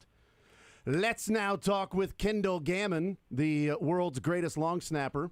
It's been 3.5 revolutions since we've been able to hang out with Kendall Gammon, and we do that right now. Kendall, how are you, sir? I'm doing well. Yourself, Jason? I am doing just fine, doing much better than I was earlier this week. Looking forward to some more football, Yes. Putting last Friday's game in the rearview mirror, and looking ahead to the Eagles game, which we will do here in a little bit. After, of course, we look back in the rearview mirror and talk about what you saw in the Chargers game. Kendall Gammon, brought to you by Crown Toyota, Crown Volkswagen, recognized as the #1 place to buy a new or pre-owned vehicle. Visit crownautomotive.com to see the latest deals. Experience the Crown difference. All right, Kendall, let's just we'll start off with something incredibly generic, and then we'll hone in on some other points. But a general takeaway from certainly a disappointing loss to open the season for the Chiefs. Yeah, it really was. And it's been talked about ad nauseum this week. But, I mean, the fact is when you have Xavier Worthy go down and now you've got receivers in different positions, I think it took a little bit out of the Chiefs in terms of what they could do. I think I heard you talking with Matt a little bit about it. And, you know, did they have to become more vanilla? And I think probably so. I've been around teams where you get a couple people hurt and you just can't do what you plan to do because those guys don't have the skill set. And the other thing, too, is obviously you can't come up with much because you just don't have the time. Now, after, 9-10 days, whatever it is, knowing who he's going to have playing, he can come up, Andy Reid with some ideas. But in general, it didn't. I think I heard some of the guys say they didn't feel like they had the energy there. And that's really kind of what I noticed for whatever reason. And normally I kind of scoff when people say that. But this time, myself looking at it, it just seemed like they could never really get any momentum. And if not for, Mahomes really putting things on his back, they wouldn't have been where they were at to begin with, I think. Yeah, I thought that was an interesting part of it, too. And, what we were talking with Matt there a little bit in the second segment, third segment, I don't know, that, the more physical play from Patrick Mahomes in week number 1, you'd like to see him last the entire season, and he talked about that too, that he'll get out of bounds a little bit more. But I do think there was an element of him trying to get his team into the game, like him trying to get the juice going for his own team, that bringing that physicality was his way of trying to get everybody else to that level of play. That this is the regular season, guys. We got to go, and we're not just going to hang out for 17 games and then get to the playoffs and turn it on. We need to do it right now, and I think he was trying to show that with his actions, not just words. Jason, I think there's no question about that. And the fact is, there's no doubt that he's been talked to by Andy Reid and whoever, that during the regular season, you don't get the extra yards. You get out of bounds. Make sure you're more valuable healthy than you are getting beat up.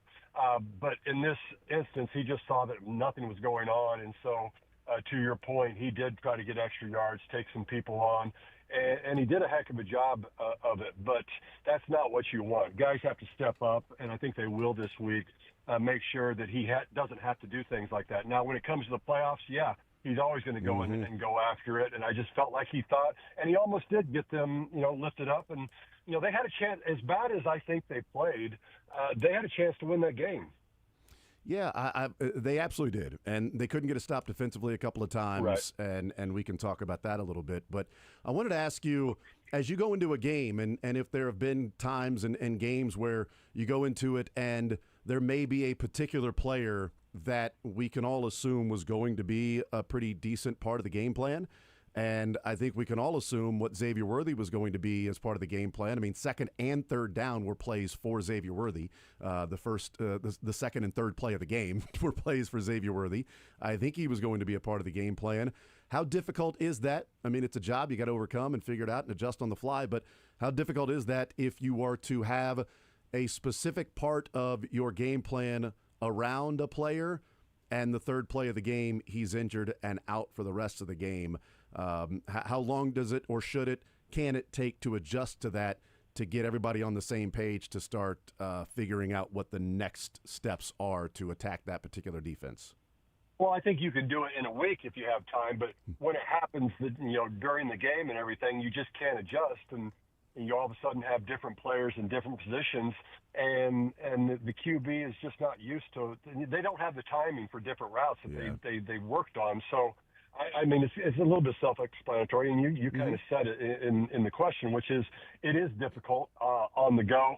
I think when you have a week to prepare and understand what's going on, that's plenty, and it gets better as you go. I mean, if anybody can figure some things out, it's Andy Reid. I still say he's a savant offensively. I'm not worried about his play calling or having things going on. I've seen too much from him to know to think that he's declined. I mean, the only other person that I've been around who I thought was a little bit of his caliber was the late Ron Earhart, who was with the Giants as an offensive coordinator, and I was around him with the Steelers, and their minds and how they think offensively is just amazing. So I'm pretty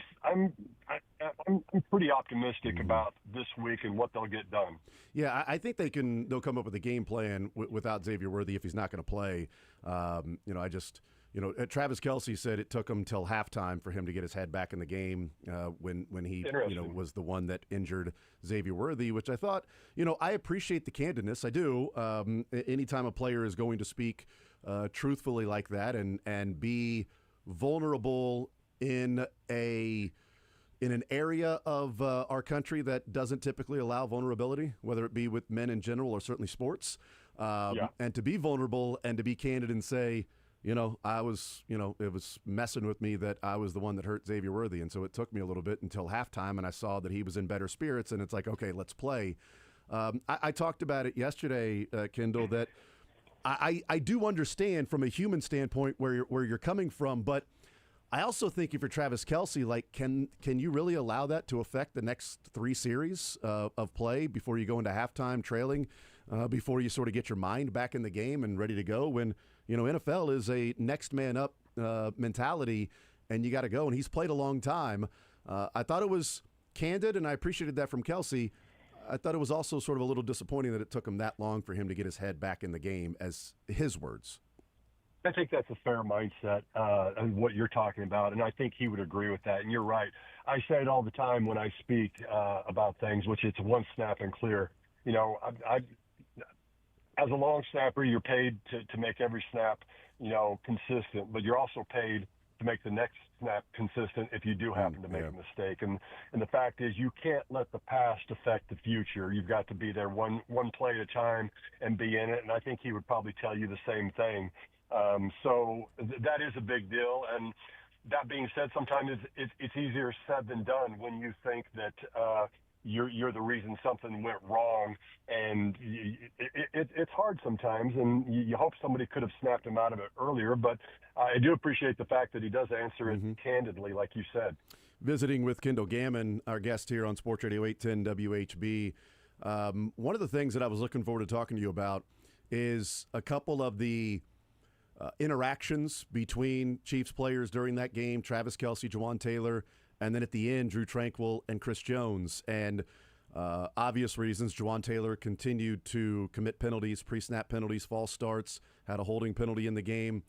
Travis Kelce not happy with that, got in his face, yelling, guys need to, lock in and do what they're supposed to do. And then at the end of the game, when Chris Jones took the inside rush and lost, pass rush lane integrity, and Herbert goes to the outside and picks up the first down, Drew Tranquill and Chris Jones were seen going at it.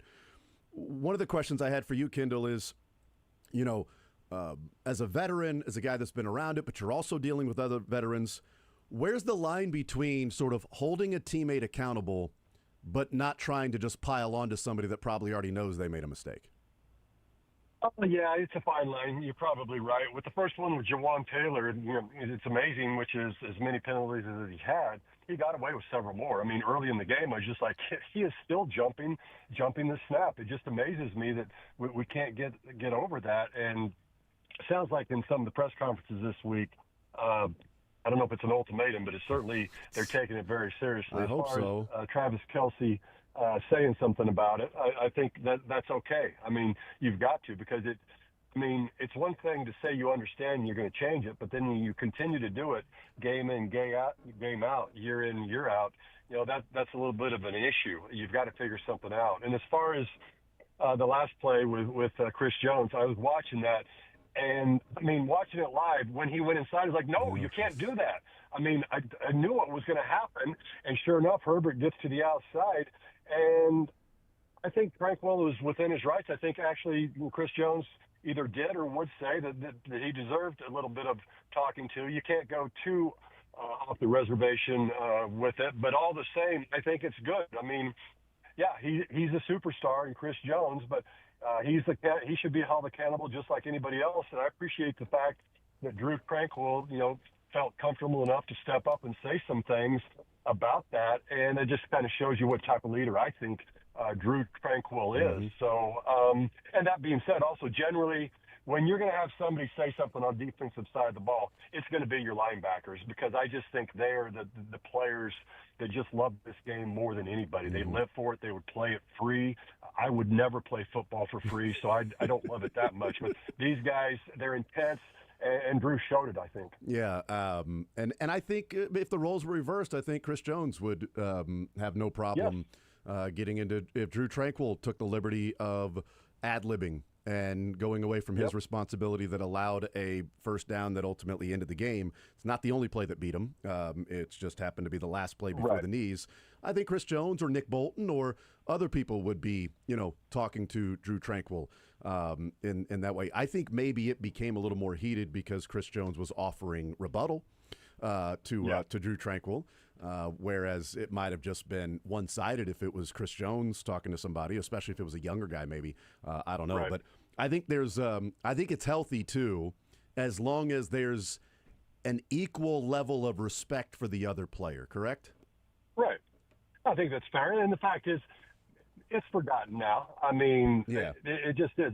These things happen all the time. I mean, I've been in some big fights throughout my career, and you get back in and you literally kind of laugh about it. And this is no laughing matter in terms of what it did, but you do understand in the heat of the moment, the emotions can get the best of you. I mean, it happens to the best of people. So just understanding it and, pushing it away and agreeing to go on and get better and learn from it. That's what you've got to do. And I mean, it's an important game, but it was still just one game. Just like, is this a must-win game? No, it's not. Every game's a must-win in some situation because that's the goal of every game, but it's still one of 17. Yeah, visiting with Kendall Gammon, our guest here on Sports Radio 810 WHB. What do you make of this matchup coming up this weekend, Kendall? A couple of days away from this 3:30 kick against the Philadelphia Eagles. Chiefs are home underdogs, getting a 1.5 at home against the Eagles. What do you make of this matchup? Well, that's what I was going to start with. I mean, it's been years, hasn't it, since something like this has happened, and it doesn't surprise me. But it's basically an equal game, I think, and I don't know. I think the Chiefs are wounded a little bit. I think, knowing what they've got going into the game and Andy Reid having a chance to deal with it game plan-wise and having those days will help them tremendously. Obviously, it's going to be bonkers inside of Arrowhead. It is every game, but certainly opening day is just something special. I get goosebumps just thinking about it and talking about it right now. So, I don't know. And this Philadelphia team is not the team that, not that they're bad, but it's not the team that dismantled the Chiefs in the Super Bowl, especially defensively in my mind. So we will see what goes on. I think the offensive line of Kansas City is improved. They did some good things in the game. They did some bad things, but they're getting better. And I don't know. I just think the home field and a team like the Chiefs, which I think is backed into the corner, will come out swinging, and I think they win this game. Did you see some of the things you wanted to see from the offensive line, specifically the left side? We talked about Juwan Taylor on the right side, but specifically the left side with Simmons and Kingsley? They did. I think Kingsley got knocked around a little bit, but he was aggressive, and it's a learning mode for him. Probably maybe the best thing was I didn't notice a lot about it, and I was able to just kind of concentrate on other things. But I think they're going to be fine. I certainly like Josh Simmons at the left tackle. I think he's special. I think he's the last tackle that will ever protect Patrick Mahomes, barring any type of injury. So I'm very encouraged by that. If I have any issues with the offense, certainly depth at wide receiver right now, but that will come back eventually when we get Rasheed back. my issue is the run game, and specifically our running backs. And I'm not sold on what we have right now, and I don't know what we do about that. I want to see the swing routes thrown more to both sides of the ball, and stretch the field from left to right, and put more pressure on the defense from that standpoint. But I don't know if we're going to see that or not. Yep, visiting with Kendall Gammon. All right, do you have a prediction how you think the game may go, and a final score if you've got one in mind? I do. I think it's a close game, obviously, and I think the Chiefs score a touchdown at the end to win 24-23. 24-23, love it. Touchdown at the end, too. Yes. To win 24-23. Ooh, the drama. That would be amazing. Yes. You know what? I don't even care how they get there as long as it's one more point than the other team. So it doesn't matter. They can jump out 24-0 and then win 24-23. I don't. They could fall behind 23-0. It doesn't matter. I just beggars and choosers, all of that stuff, Kendall. Kendall. Well, I beg and I choose for the Chiefs to win. Well, I guess beggars can be choosers then, Kendall. I guess they can. Kendall, you're the man. Appreciate it as always, brother. Enjoy the football, and we'll talk next week. Sounds good. Take care, gentlemen. Absolutely. There's Kendall Gammon joining us, world's greatest long snapper. He's presented by Crown Toyota, Crown Volkswagen, recognized as the #1 place to buy a new or pre-owned vehicle. Just visit crownautomotive.com to see the latest deals. Experience the Crown difference. 24-23 Chiefs for Kendall Gammon. I like it. 27-24 Chiefs for Matthew Derrick. 40-15, is that what you said, Sterling? That's what you're leaning towards? No. I don't know. I'm trying to picture a higher touchdown, 2 or field goals, lower. and a safety. But falling behind 15-0 and then scoring 40 unanswered. Yes. Okay, I'm trying to remember what you said. I'm sorry. I think the Chiefs can take advantage of some holes in the Eagles' secondary, but I wonder how much of a ball control type of game the Eagles will play, because that's kind of what they did against the Cowboys. Was Jalen Hurts, they don't ask much of him. They said, hey, Dallas Goedert over the middle, we'll go to you. That makes me a little like Jamari Conner-esque / Nick Bolton-esque. I'm a little nervous that Goddard's going to feast in this one.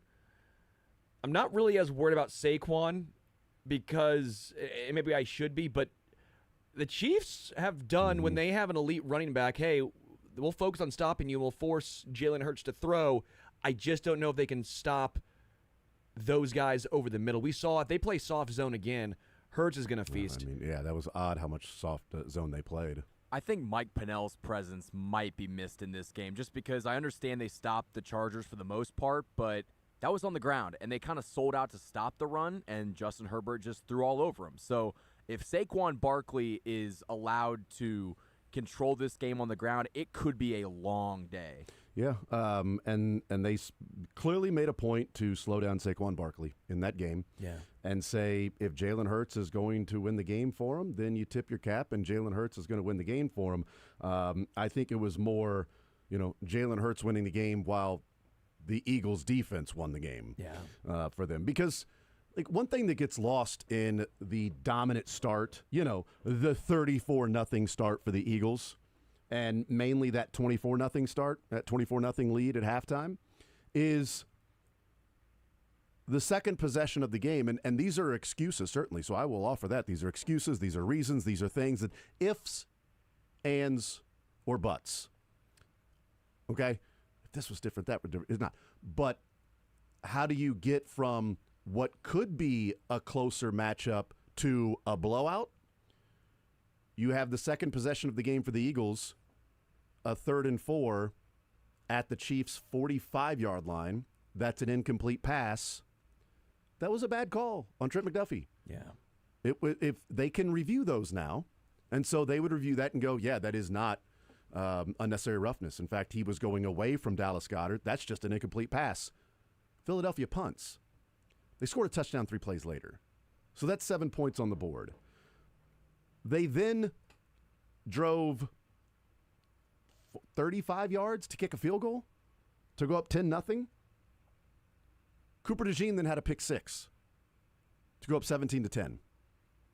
Vaughn intercepted Mahomes, and 1 play later, A.J. Brown had a 10-yard touchdown reception. I don't think it was 17-10. I think it was 17-0, sorry. Yeah. From 10 to 17. Thank you. Thank you. It was 17-0. So they have a touchdown drive that's aided by what was a bad call, and bad calls happen, right? Yeah, But yeah. I'm saying this is how you go from what could have been a closer game to a blowout when there's a touchdown drive, you gave up a field goal drive, the defense did, and then a pick six and a 10-yard touchdown drive by the Eagles, and it's 24-0. And at that point, the game's essentially over. So whatever happens from that point on doesn't matter because they are beating you down. Well, I mean, yeah. In that time, by the way, Jalen Hurts also threw an interception that the defense got punts and got the ball back to the offense. But how much are they supposed to do? Like that first half, they gave up the touchdown drive on the second possession of the game in which they got a stop on third down, and they gave up the field goal drive. The other drives was a pick six and then a 10-yard touchdown drive on the interception for Mahomes when they were backed up. Coming off the interception, by the way. That was when they intercepted Jalen Hurts. So, yeah, those are certainly excuses. And easily dismissed as, yeah, well, you got your butt beat. No doubt, they did. But the feeling that it was the Eagles just up and down the field all over the place, that the Chiefs were 3 and out and the Eagles were just punking them down the field, and then the Chiefs 3 and out and the Eagles punking them down the field, and it's 4 possessions and it's 24-0 and the Chiefs are toast.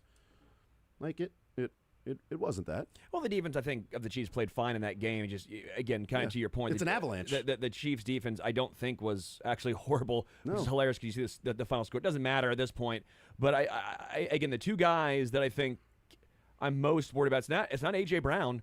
It's I'm looking up something here because Devontae Smith has gone from a wide receiver to now a slot wide receiver, because Jahan Dotson's emergence as as a third option for the Eagles has really allowed him to move into, I think, a better spot for him to get his matchups. Yeah. He went from 11% as a rookie. Last year is 54% in the slot. In game one against the Cowboys, he played in the slot 70% of the time. So that's you got to worry about. That's Chamari Connor on him.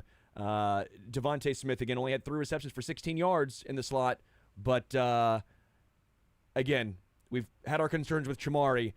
This could be a game where Devontae Smith might have a pretty tasty matchup. The Eagles' scoring drives in the first half were 54 yards, 32 yards, and 14 yards.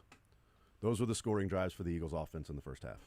I mean, 2 touchdowns and a field goal, and one of the touchdowns was a 14-yard drive. I mean, the offense was so bad in that game that it cut the legs off at the knees for the Chiefs defense. Like, there's nothing you can do. But that's how, well, a play here or there, play here or there. Well, maybe. I don't know. I don't think they win the game because I think the Eagles were the better team that night, just in general. Yeah. I think they were just the better team, and that defense was going to swarm the offensive line, and I don't think the Chiefs were going to be able to do enough offensively to be able to score enough that I think the Eagles, even without the 24-0 lead, that the offense didn't do a whole lot to get that. They did some. They did their part. They had 10 points on the board in their 6 possessions in the first half. The offense put 10 points on the board. The Chiefs' offense put the other touchdown on the board when they went from the 14-yard line. But I think they would have scored enough to win the game. Yeah. Would it have been closer? Yeah. But I still think the Eagles maybe even win by double digits. It might have been something like 30-20 or 34-21. It wouldn't have been, to me, the beatdown that it was. But I also don't think the Chiefs had it that night and had enough personnel-wise either to beat the Eagles that night. The Eagles were just a freaking a gravy train with biscuit wheels, some would say. That's what they were. That's the only way I can describe them. We'll take a timeout. More so next.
Hi, Mick.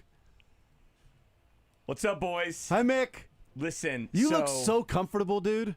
God, your day off looks so my great. day off. I wish I great. had days off like Mick. Like I got to come in here. Like I'm sitting here. What, do you have 3 this week, Oh Sterling? my God! Oh, they weren't days off. They were 2 comas. days. He had 2 days this year. I Monday, love Tuesday, staying Wednesday. I home had 3 days. sick. You had 2. No, Monday, Tuesday, Wednesday. It's 3. Oh, 3 days off. I meant you were here for 2 days. Right. No, he said like 2 days of Of the last out. 2 Yeah. weeks, he's made it to a couple shows. Yeah, It's at nice least of you. 2. Oh yeah, with the holiday last week. Dude, I had to work again because I'm a grinder. That's it. Mick, I fell asleep. I DVR'd the anniversary show. Thank you. So, which I always have Sunday Sound Off DVR'd anyway. So, Who doesn't? actually, I've got it TiVo'd. Sorry. I won't lie to you, I don't. Yeah, because he's You're a on VHS. big fan of him. So yeah, I set the VCR to record all the time, and then I have to do the next program too, just in case the football game goes over. Got to make sure your clock's set on that.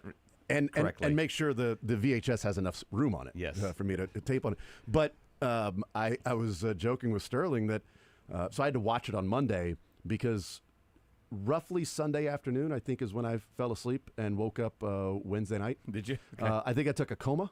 is what I. That sounds great too. I've never slept that much before. Like I couldn't talk without coughing, so it was fine. Not being awake and feeling how bad my throat hurt. But I've never slept that much ever, so I don't know anything that happened.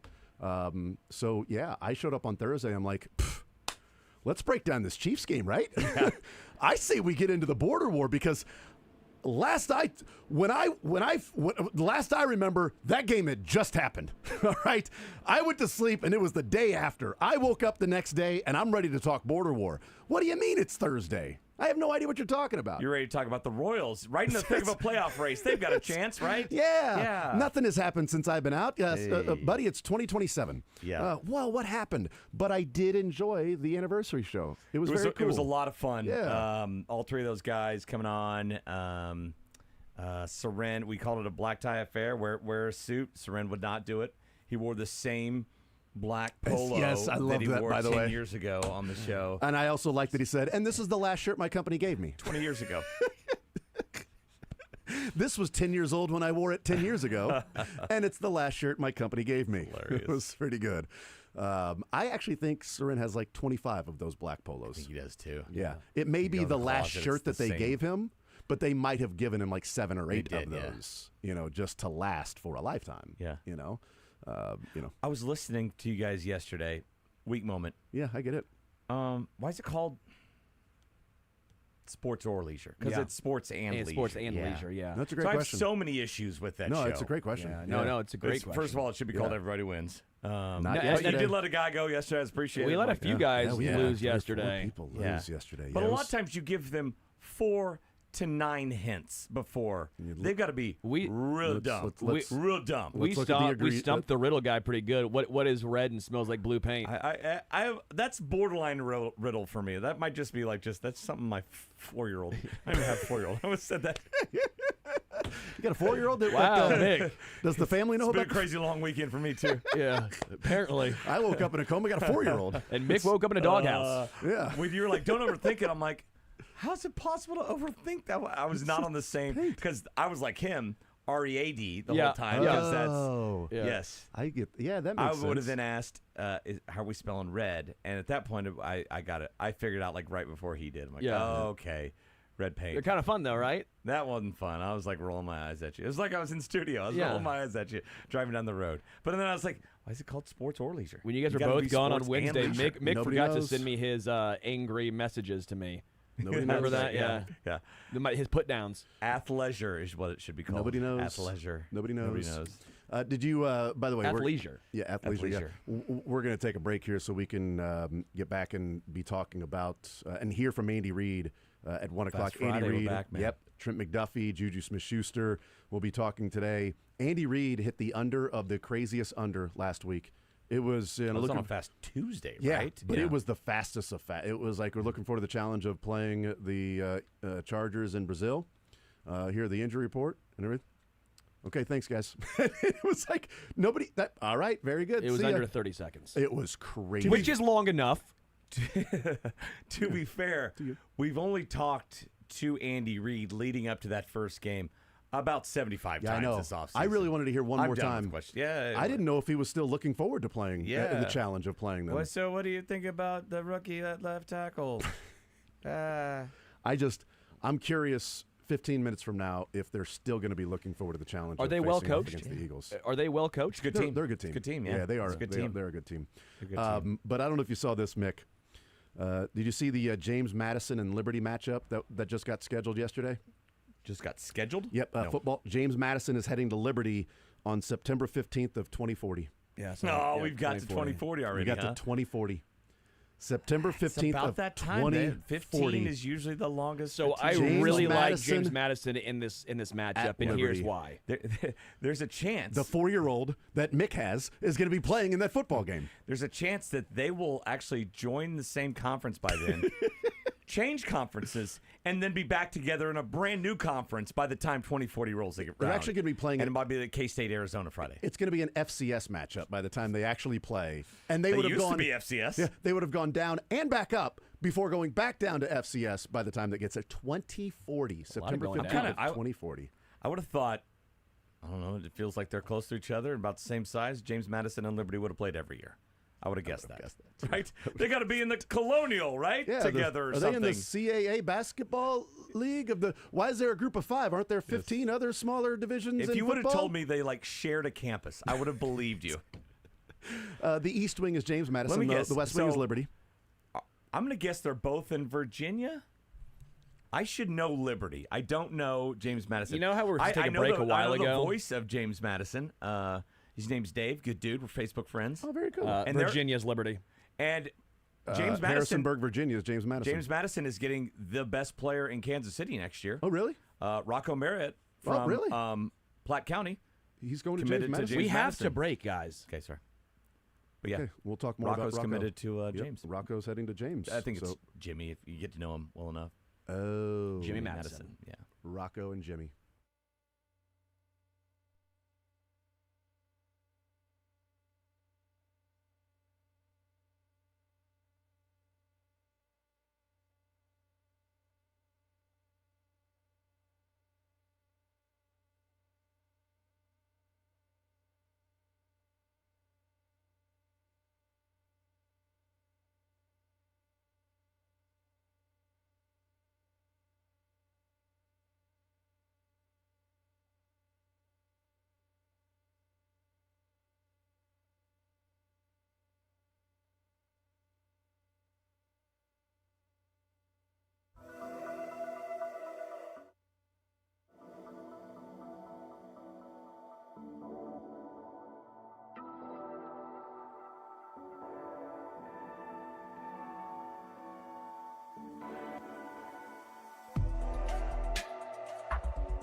can't think of I bet 90 156. to 150 better things to do on my day off. Not even more Not than even 200. that many.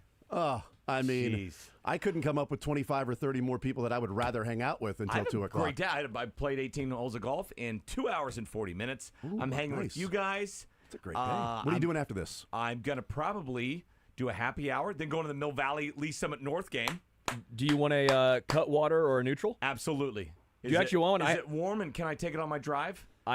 Just kidding. Second Both part, things no. are true, but I'm not going to do it. Do you actually are want one? warm. I have some cold ones in the fridge. I got a mini fridge back there. I'm good. I'm good. You sure? The mini fridge, you can put Yeah, like they're free. You can put like candy bars in the freezer. 6 packs and of 6 packs of soda. Do you want? I'll go right now down the Listen, hall. I have a weakness. If you ask me 3 times, I'm going to eventually say yes. Do you want to split a cut water with me? How many times did you ask that? That was the first time he asked to split Do you a want cup to split a cut water with me? Is it 2 straws, you weirdo? Do you want to split a cut water with me? Oh my God, he's going to split a cup water with him. All right, so you guys keep talking. I'm going to go get a cut water and get 2 Sounds good. 2 cups. So I'll be back. Let's go. Yeah. Okay. Get some ice. Make them cold. Mick, how do you think we're supposed to be able to get through this without Sterling? I mean, Oh, man. my goodness. Well, he hadn't got up in a break so far. What are we going to do? So he's probably just going to do his laps or whatever he does. We're gonna find some reason. Oh, thank God. Okay. So anyway, what I was saying then I'm about going to him. go, the high school game, and then come back and watch hopefully the second half of the K-State game tonight. That's right. Cats on cats on cats on cats. Who's Northwest got this weekend? They're at home against Texas A&M Kingsville. Oh man, that would have been a fun one against A&M. Kingsville going to Maryville. Ville against Ville. Yeah. You heading up to that game? I am leaving tomorrow morning at 8:30 to go tailgate. I hear the tailgate experience is great there. It's fun. And so do that and then take the kid out to eat. I don't know. Do they do D2 lines? I bet there's some DGen site that does it. They got rankings. I follow the rankings. Oh, yeah, D2 and rankings. some of them they got right. A couple of them we didn't get those. That team's Yeah. not that good. So I actually, we'll hear from Andy Reid, and we'll hear from Trent McDuffie, and we'll hear from Juju Smith-Schuster. That's actually Sterling's back. That Sterling's back here. What a sound. Is that not the greatest sound in the world? Sure, yeah. I love Cherry Coke. When that happens, when you pop the top on a Cherry Coke. Cherry. But, don't short me. Yeah, that doesn't look like you're. Geez, Sterling, you want to? He got like. Oh yeah, 2/3. You got 2/3. Okay. You're welcome. Okay. I'm a gentleman and a scholar. Yeah, that's fine. I'm just glad that Sterling has his tarps on while he's drinking the neutral. So. Nuts lime water. Oh. Delicious. Okay. Oh, it's just water. I'll try some. Yeah, a little cut. You want And some? lime. I didn't know it was just lime water. Lime cut. Usually water. people get like 12.5% lemon in a can. their water. Just delectable. 12.5% in a can. Tequila, triple sec, lime juice. All you need. Don't mess up a margarita. When people try and take their own take on it, you don't need to do that. It's a good thing. Don't mess with a great thing. What's a good thing that people have their own take on? Chili? Yeah. Have your own take on chili? I like beans and chili. I'm a big beans and chili guy. But chili is one to where it's the general, ingredients. Raisins and things that don't need raisins. Well, yeah, cookies. But like no chili. Cookies need raisins. You're dead wrong. You're dead wrong. Hey, on that, cheers, Sterling. man. Like Mick just said. out there. But chili is everybody's got their own variant, their own variation of the chili, with the main ingredients being the same. But you've got different things here. Oh, so chili nobody's on- chili no. tastes the same. Cincinnati, don't put chili on spaghetti. Yeah, that's Well, don't just make it meat sewer water for meat. Don't just pour sewer water over small little bits of meat and then put it on spaghetti and then call it chili. That's terrible. It's a pool for rats, is what it is. It's you know what? It's creating a floaty for rats to float on top of the sewer water while offering them little bits of hamburger meat to eat. That's Skyline. Can you continue? I'm trying to visualize Picture, this. yeah, I can't really. So if you can Few more picture a details. rat Got it. in like a sewer, floating down on a big clump of spaghetti noodles. Yeah. This is Ratatouille, I think. This is a movie. This is the plot And then to sprinkling- the third Ninja Turtles. And then there's an ooze, Yeah. all right, next to them, and it breaks open, and then it's Splinter. You believe that? Nice job, Dostoevsky. Thank you. I appreciate it. But everybody's got their own take on chili. Nobody's chili tastes the same as somebody else's. We have a chili cook-off every year. And I bet they all there's taste different. 15 people. They all taste Yeah. different. I like about 13 of them each time. There's Yeah. a couple. My wife makes this white chili, which is amazing. Really? Yes. My wife, my favorite chili is my wife's chili. I make chili in Same. the household. I'm Not your wife's, but my wife's. Yeah, But right. maybe it would be. If it was flipped, yeah. I make the chili in our household. I pride myself in our chili. You got to be extra spicy. What do you do? So it's extra spicy. I like it spicy. Yeah, it's got to be. So spicy. your chili. I don't like the sweet chili. Like when people put honey in it, and they're like, the secret's honey. I'm like, no, I don't. Not. No, that's not a secret at all. That sounds like a lie. I'm glad you told me because now I don't want it. Thank you for the secret. Now I don't have to. Here's the secret. I'm not eating yours. But I also told you. So yours is the extra I like the spicy. spicy. I like the spicy. Sometimes you'll get some fresh jalapenos and let it stew in there. How long do you let it stew for? About 7 hours. Stew. About 7 hours. I like low and slow, baby. Yeah. How long did it take you to perfect your chili? Oh, I'm on the quest of perfecting. There's it's no never such gonna thing. get there. I love it. You're never gonna get there. I love it. I love Coach's that it's mentality. Never Yeah. Yep. By the way, we're waiting for Andy Reid. I bet he makes a good and chili. Trent McDuffie This and Juju slow Smith-Schuster. conversation is in anticipation of Fast Andy Friday. Reid. Because we know once he gets there, if we're talking about something dumb, we don't care about it. We can go, end it. and here's Andy. Yeah. But if you're talking about something intelligent, like how I think that the Chiefs should attack Here's Andy. Dory Can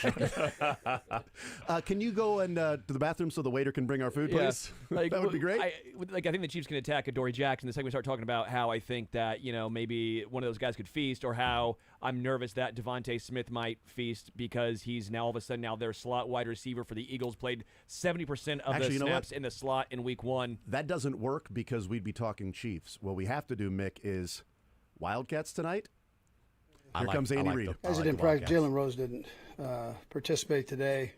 Xavier did a little bit of the teamwork, but that was it. And then everybody else worked. Look forward to the challenge of playing the Eagles. We know they're a good football team, and we look forward to bringing them in to Arrowhead Stadium here. So that time's yours. Is there any chance that Xavier could play on Sunday?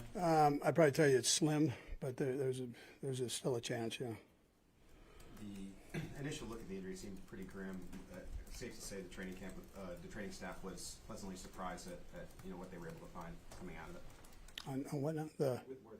Just coming out, it's a better outlook for him than maybe anticipated. Yeah, no, he's doing very well. Yeah, he's doing very well. So positive, all the stuff's positive. Yeah. Okay. Is that it? All right, thanks, Coach. All right, there's Andy Reid, Fast Friday. Oh, that'd be less than a minute, right? Yep, that was quick. Jalen Rose is not going to play this weekend for the so back to back. They'll just have the Fab Four. He did. He said Jalen Rose on Wednesday, right? And then he said jump shot. And he said Jalen Rose, jump shot, and then he said Jalen Rose again. So twice. I just want to know if Jalen Royals is going to play. Yeah. So that I can tell you he's not. I know, but that would have been a great question. Is Andy? You mentioned who's not playing this weekend. Do you think Jalen Royals may play since Jalen Rose is out? It'd be incredible if he's so fun. If he was in a good Jalen mood Royals today. is active, and I was confused. You're like, no, I said Jalen Rose. I tried to confuse you, and no one followed up on this. Yeah, I didn't like. Aaron Rodgers said he was inoculated. Nobody followed up on that. It was like immunized, immunized or whatever. Inoculated, immunized, inoculated. Was he knocked up? Was he? Aaron Rodgers said that he was inoculated. He was You're like Andy. knock you out. Andy's getting to you. Yeah, jump shot. That's Jalen the new Rose. thing. Whenever you, it was funny that whenever you have a misstep or mispronounce a word, whatever. If he says it when he says George Karlafakis, jump shot. You gotta say jump shot when he mispronounces a name. I do love the second I try to actually give a thought about how Devontae Smith is playing in the slot. Andy decides then to talk, not during our chili conversation. No. We changed it to Kansas State. The second we said Wildcats tonight, who do we like? What do we think about Kansas State? Then he immediately I can't talking. quit K-State. I'm in. I want him to say Jalen Rose isn't playing, and then talk about all his all the penalties on the offensive line from his right tackle, Juwan Howard. That's what I want. Chris Webber Wallace. Yes, there we go. Yes. Chris Roland Weber. Yes. No, it's Andy. The end of the game there. Well, yeah, Chris Webber has to keep the rush integrity on the outside there. He can't go inside there on Justin. He called timeout. We told him not to call timeout. He didn't have timeout left. Yeah, and so he's got to stay on the outside there. Chris Webber can't go on the inside there and do that. So he traveled. Okay, it seemed like serious almost thought though. immediately. It's almost immediate travel to the inside. Serious thought. I can get it out in time. Devontae Smith went from 11% in the slot as a rookie. He 70% this year. Here's Trent McDuffie. No, I'm joking. He went from 11 to like 20 to 30. Last year is 54% in the slot. This year in 23, out of 33 snaps he played, 70%. AKA, he was in the slot. It was a lot of numbers, man. Somebody read a website today. It's a lot of numbers. Memorized, too. It's not even in front of me. Yeah. Chamari, well, this is the stuff that I think is important to know. And so I think Devontae Smith, who had 3 receptions for 16 yards week 1, you put him against Chamari Connor, which is what the Chiefs have been doing, having him as the slot corner. That does not bode well. Now, this could be a situation where you see a lot of Trent McDuffie in the slot, right? God, We know that he's not the biggest guy. We've seen him go against A.J. Brown. I do wonder if you see an expanded role for Christian Fulton. You see Devontae in the slot with Trent McDuffie almost following Devontae. That, to me, would be very, very intriguing. That's the Bill Belichick model, where you have your main corner on your wide receiver 2, and then wide receiver 1, you have 2 guys, you have safety help, and maybe you have Jalen Watson on him. Juju Smith-Schuster. Back on the field so soon, like he did this week on Thursday. Yeah, I mean, it says a lot, by his character. I mean, he's a guy that's been playing through injuries, in the past, and that's something that, he's preached about. So, just seeing him out there and, catching balls, moving around, just shows that, whether it's a small injury or big injury, he's pushing through to be back. It seems like kind of trickle-down effect. Taekwon will get more opportunity this week, kind of they did in last game. What have you seen from him as he's grown since training camp? Yeah, I mean, he's definitely been growing as a player overall. Getting on the playbook, a guy who can stretch on the field, but a guy who also can fill that void. So I can see him, making those plays and getting those connections with Pat. Juju also on Taekwon. You guys kind of took a similar path to Kansas City. Both were New England released, and now you're kind of expected to take on larger roles than maybe you initially thought. So how have you kind of maybe discussed that between yourselves since he's been here? Yeah, I mean, I spent the year here before going there, and for him to come here and kind of like take him under my wing, he's kind of been a guy that I've been helping lead the way. But he's just a sponge, man. He's a guy that just soaks it all in. Wherever he is needed at, he does his best. He plays hard. He plays fast. He's a great player, so I'm super excited to see him fill that void and just step up this week. You've got a pretty good feel for Patrick by now. I wonder if you could just describe what into that play, the short pass where he was basically on the ground and got it to you. How you might be able to have that chemistry with him now that maybe you might not have when you first started playing with him. Yeah, just over a period of time, it just plays and plays. Repetition. That chemistry just built over a period of time. That was actually a crazy play. It being, third down and knowing that they went to zone and everyone just kind of like, I saw Pat and then I didn't see Pat. And then I saw the Chargers players and then all I saw was the ball just pop out over top. So, just being on the same page with him and just, making the play when it comes to you. But really, you couldn't even see the ball be released? No. All I saw, I did not see the ball be released. I did see Pat at one point and then I didn't see Pat. And then all I saw was just Charger players because they were covering my field of vision. And then all I saw was like the ball just kind of like, like that D-Wade, LeBron James, how he like does a little alley-oop and he's like this. Well, Pat's like this. And I'm just like this. So it was pretty cool. I mean, like I said, he's a special player. He's great for our team. And it's super exciting to play with him because, once you get that chemistry with him and you build those void and those spaces, it makes your job a lot easier. You just catch the ball. What's it like to go back and watch a replay of something like that? I mean, it's pretty impressive, I would say, on his end, to see that, especially when there's so much chaos. You're getting guys blitzing off the end. You're getting, they're forcing you down the middle. You have guys running at you. I think it's more impressive to see him do something like that than me just standing there catching the ball. And I mean, you guys have seen that numerous of times, but I think with him, it's always pretty cool to see him do something like that. Juju, what are you expecting out of this group on Sunday, home opener against a team that beat you in the Super Bowl and still coming off a Week 1 loss?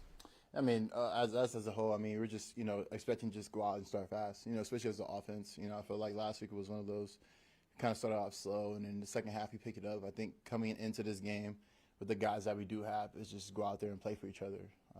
We talk about, just coming out and just playing for each other. That's what it's all about. Let's stop the self-inflicted wounds and just go out there, have fun, play ball, something that we're known to do. Juju, Patrick has a phenomenal record in the second half when he's down by 10 points. If that happens in this game, kind of like it happened last game, what kind of hope do you have in the huddle? Can you just talk about your hope? Yeah, I mean, it's more so just keeping yourself composure. We put ourselves in this position before. We train ourselves for training camp in these situations to be down and go out there, put points on the board. But it takes all sides, right? It takes special teams, offense, defense, not just the offense to go out there, but at least in the offensive side of things, we are put in the positions to make those plays and go down and be down, by more than 2 drives. So I think for us, it's just more so just do what we know, go out, execute, make the plays, and move on.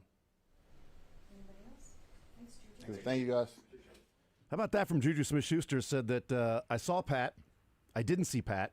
I saw the Chargers players. Then I saw the ball pop out. I never saw the ball released. We see it from above, right? And he's got the 2 or 3 Chargers defenders in between him. He's got a helmet on. He's running. And he sees Pat, doesn't see Pat, and then there's a ball floating towards him. You know who likes that? It's Todd Haley with the sitting on the porta potty, opening the door. See, you might not always see the ball, but once the ball comes to you, you got to be ready for it. I forgot about that. Catch the ball, man. That's what he's saying is the Chargers of the porta potty. Dude, if any other quarterback made that throw, how many times would we have seen that this week? It doesn't get mentioned by Patrick Mahomes made that play because he makes that so often. Everybody lean in. I've seen Jordan Love truck the defensive back 30 times since last night. 30. But Mahomes did have that cool play that we've just become so numb to. Well, I think that's what it is, and that should honestly be used as a sense Well, it's a compliment to it. Yeah, it's a compliment of eventually you're sitting here going, because we're so used to seeing him make those plays. Yeah. Like when you see, I'm not trying to get shot, like Sam Darnold makes a good throw, you would see it forever. You're like, look at Sam Darnold, no longer seeing ghosts. Yeah. And it's like. Which is great because we know that, but the narrative is the exact opposite. Every time you see a great throw from somebody, they go, imagine if Mahomes did that. We'd be seeing it everywhere. The opposite. But you can't, I know, but you can't fight that. You can't fight that because people would just come back and go, nuh-uh, everything Mahomes does is glorified. But it's like, well, we should be seeing, that was a standalone Friday night game too. Yeah. That wasn't like a noon game in the middle of all of these other plays. Remember when Lamar won, was it ESPY Play of the Year? Or maybe the NFL Honors Play of the Year. It was against the Chiefs, a batted ball in the playoffs. Caught it, ran for 9 yards. Yeah. They eventually punted on that possession in a game they lost. Yeah, the Mariota one still played. That wins Play of the Year. Yeah. When did Mariota win it? In 17? The one in the playoffs when he caught his own and scored a touchdown. That was a bigger play than Lamar. 100%. Right? Because it led to a touchdown, which led to a win. Did Andrew Luck win it when he fumbled to himself? Shouldn't have. And scored. They lost that game, so. There's been 3 times. Oh, no, I guess that they did win the game. Won. That was Colts won, yeah. I mean, that's 3 against the Chiefs that have had, like, think of that, 3 times. I can't really picture. Remember the next time No, Derek Johnson won Play of the Year with the Forward Progress. And then was it Jeff Triplett? Yeah. Was that who, and he retired. He retired after the game. Yeah, I always go, no one ever looked into that. Like for all the. No, he announced going in that was going to be his I don't care. Okay. But we always talk about the NFL is rigged. I don't care. Okay. Well, because he knows he's going. IDGF. Like so he was like, bleep the Chiefs? Yeah, my point, what are they going to do, fire him? We always talk about NFL. Oh, NFL. So he was like, is like, rigged. bleep it. I'm just going to have the worst game ever because you can't fire me. So I'm just going to I'm going to go. That might be the worst call maybe ever I've ever seen. It was that's worse than any the of Chris Jones touching the BS. Yeah, like roughing the passer. I mean, you knock a guy back, and in the process he fumbles. He immediately fumbles. Well, it was forward progress. Okay. So is every hit. So is that like most fumbles now? Going to be forward progress. Every hit ever in the every history. sack you can't actually sack the guy. They're just done. Every hit in the history of ever. We do need to take a time. You were pointing at me. You wanted to get something off your chest. This might need to wait for the next segment. Okay, we'll take a time out. We'll come back. We're going to hear maybe now, but okay, maybe the next segment. Jim McDuffie then. We'll man. cover that with Trent McDuffie. Yeah, we'll do it next segment. Yeah, next. More in the commercial break.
Friday edition of The Zone right here on Sports Radio 810 WHB. We'll get our predictions here in just a little bit. Cuts if we got time. We better. We didn't do it last Friday. I know, because we were making our predictions. All right? We're heading into the program. I predict we'll do cuts. Okay. Let's hear from Trent McDuffie at the podium right now. Your role evaluation after watching the tape this week. Yeah, messy, first game back. A lot of mental errors and just things that we can clean up on the defense. But it's always that next play mentality, next week mentality. And we've had a good week of practice this week, and we're just looking forward to go back out there and do what we do best. Had you anticipated being more in slot mode, defense mode? This week? Yeah, had you been last week? I mean, did you think you'd be more in that position than straight corner? Oh, instead of the slot. Yeah. Got it. We talked about it.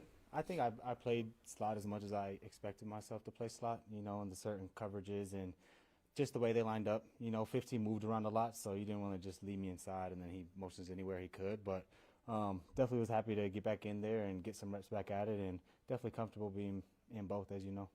Yeah.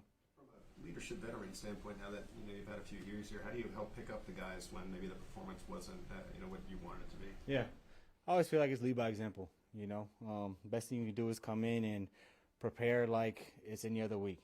Don't hang your head, don't talk negatively, and really just when you look at the film, just be honest. I think that's the best thing that we do, especially starting with Spags and just trickling down. Everybody just takes accountability, and I think that's the best way to move forward is take accountability for what you did, your mess ups. We see it, we understand it, and then move forward and make sure that we continue to just grow each and every day. From a total defense standpoint, just how tough is it to just know that Jalen Hurts can do it with his legs, but he also has these really talented receivers? Yeah. You have to monitor. Yeah, I mean, it's the NFL. We go against a lot of great quarterbacks. We go against quarterbacks who can run, who can throw, who can do both. And I just think as an overall defense, we always rise up to those challenges, and we take that head on. And we know they got Devontae Smith. We know they got A.J. Brown. Jahan Dotson's even a great player who can get in there. And they do a lot of great things, and they do really well at what they do. So going into this game is just going to be, I feel like, more about us and being really good at the basics versus doing anything outside the box or anything too crazy.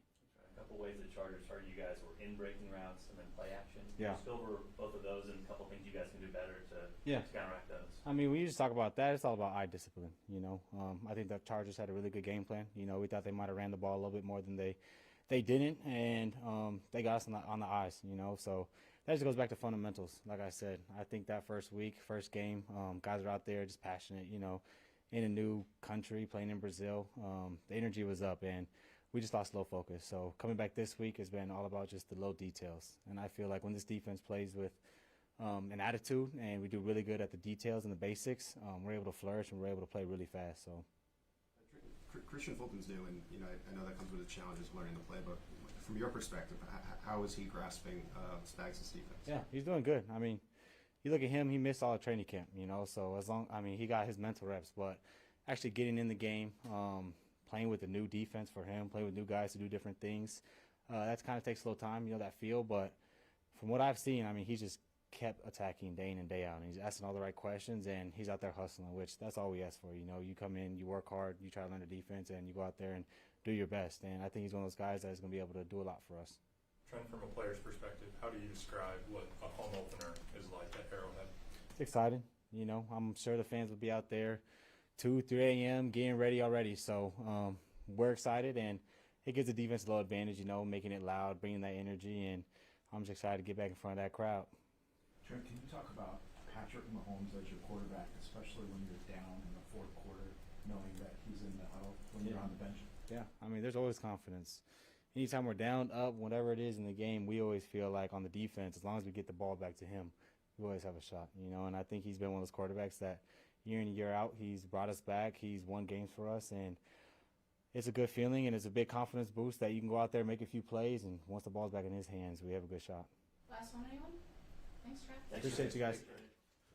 All right, there's Trent McDuffie, and they get set for the Eagles coming up on Sunday at 3:30. Update from the Philadelphia Eagles.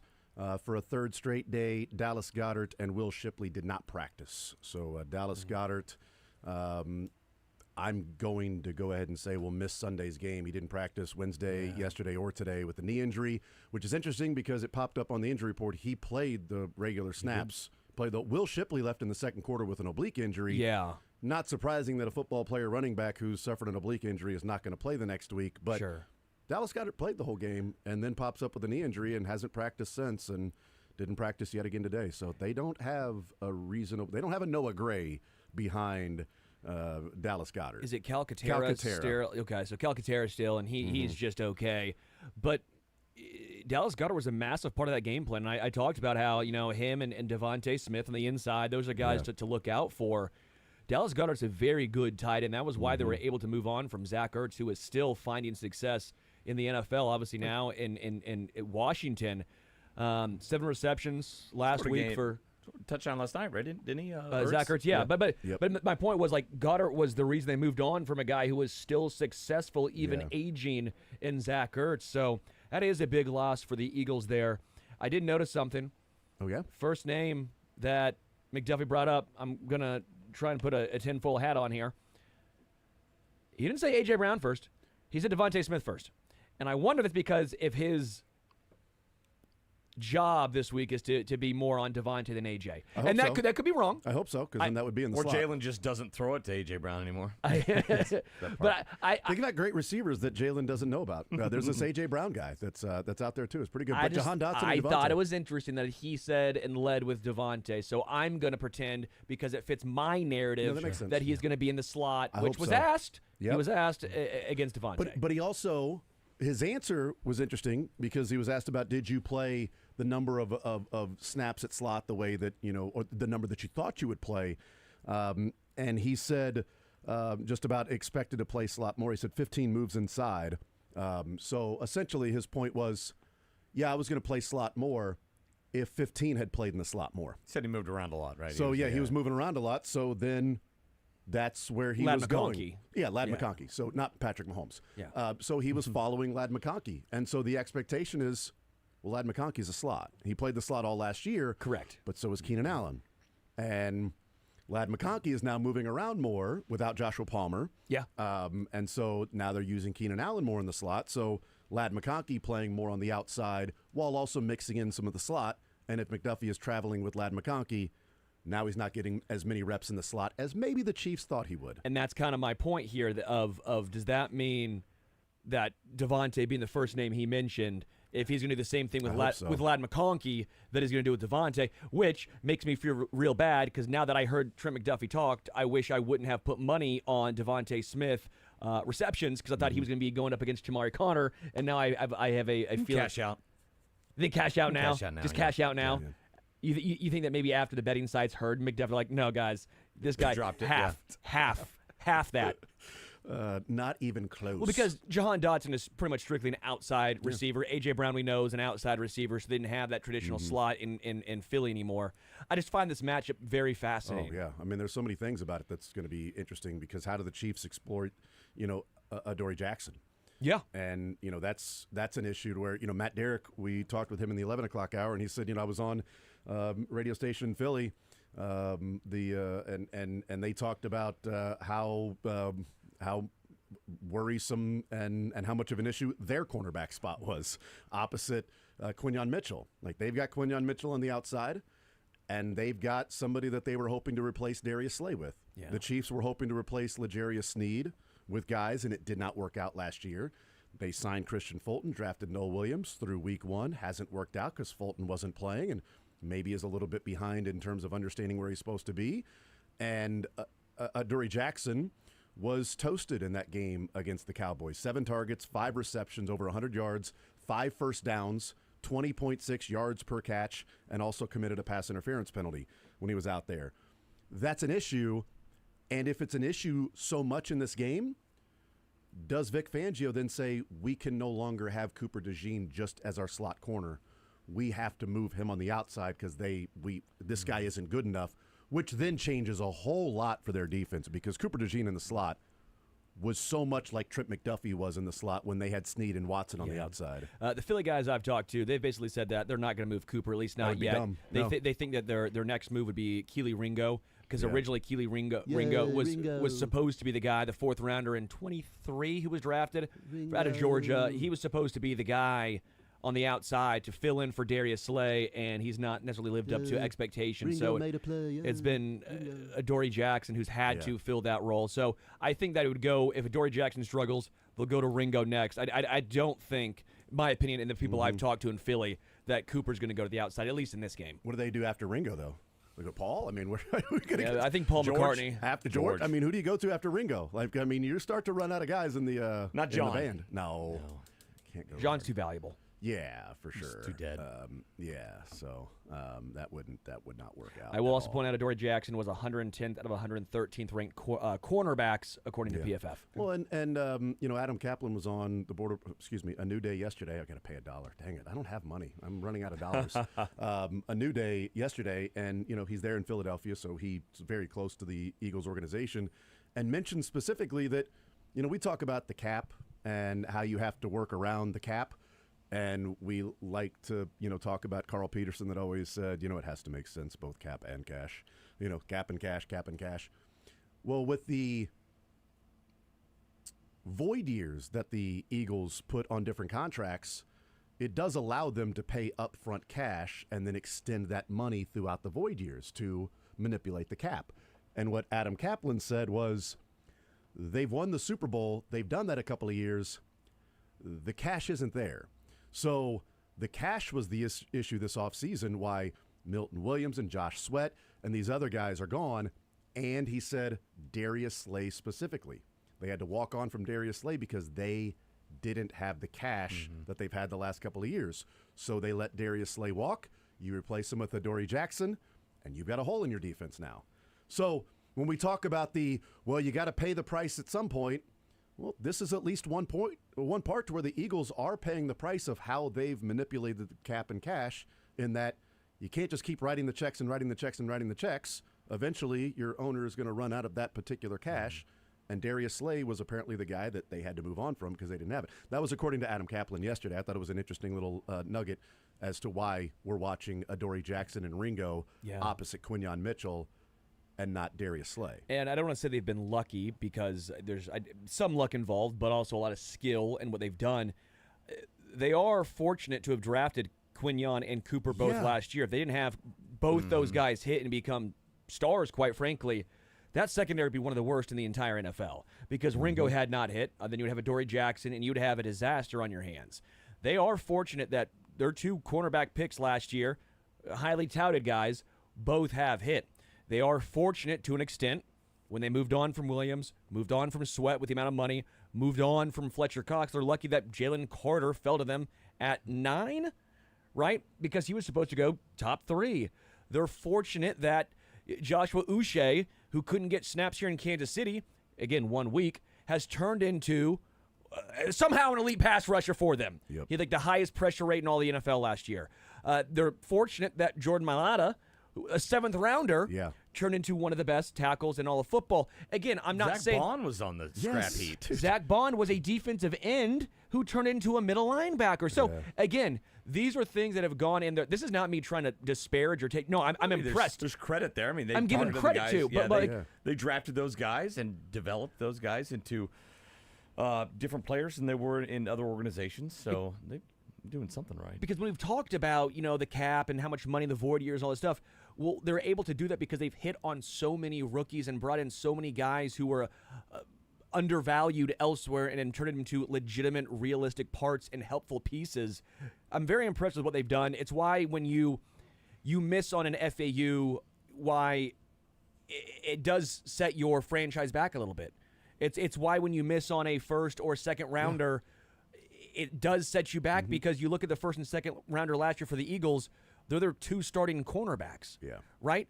Like, again, you can miss here and there. No one's going to be perfect, but you can't perpetually. I don't want to say perpetually because Veach has been incredible, but you can't have a few consecutive misses at high draft picks and still have the continuity in the depth, because we've talked about depth a lot now with this Chiefs team. And they've also, selected guys in the top 20 of the draft, too. Like Jalen Carter was there because of trading Carson Wentz. Very true. Like, I mean, good God, man. They drafted in the top 10 for Devontae Smith. You know? Yeah. They had the stones to trade a first-round draft pick, number 18 overall, to the Titans to get A.J. Brown and pay him. They traded a first-round and paid him. The Titans weren't even going to pay A.J. Brown. Yeah. I mean, no, we're good. We're not going to pay A.J. Brown. We're going to trade you for a first-round draft pick, in which they took Treylon Burks. That didn't work out. So they made those moves, certainly, but they also, quote-unquote, didn't miss when they had some top 15 picks, which the Chiefs have not had since Patrick Mahomes.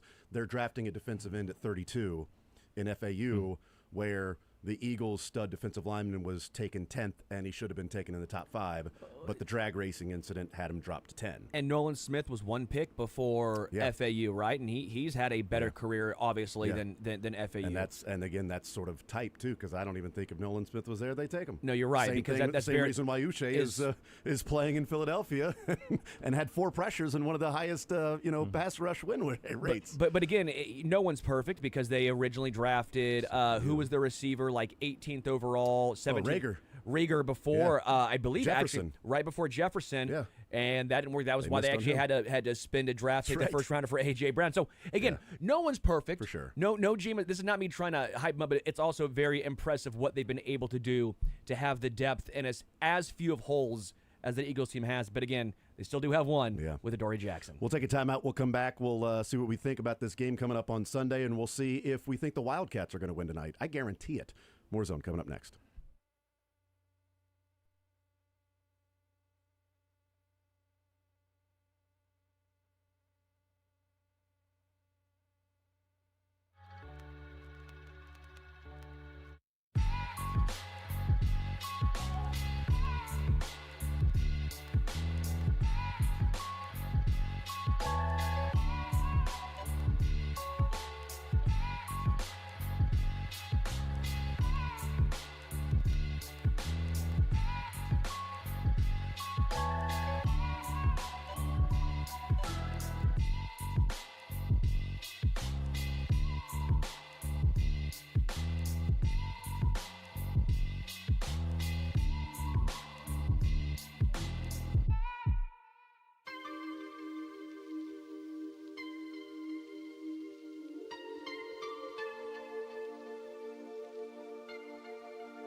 All right, we'll continue right here on Sports Radio 810 WHB. Jason Anderson with you, Sterling Holmes, Michael Darcy, Mick Schaefer hanging out with us. He is presented by Advent Health at Blue Hawk. Fantastic spot to go and watch all of the games while the kids are, having some fun and also playing some of those games with some tournaments, whether volleyball or basketball, while the other siblings go and play and go play. Go play. Get out of here. Go do something. I'm trying to not be distracted by you. We're here for your sibling, not you. I mean, come on.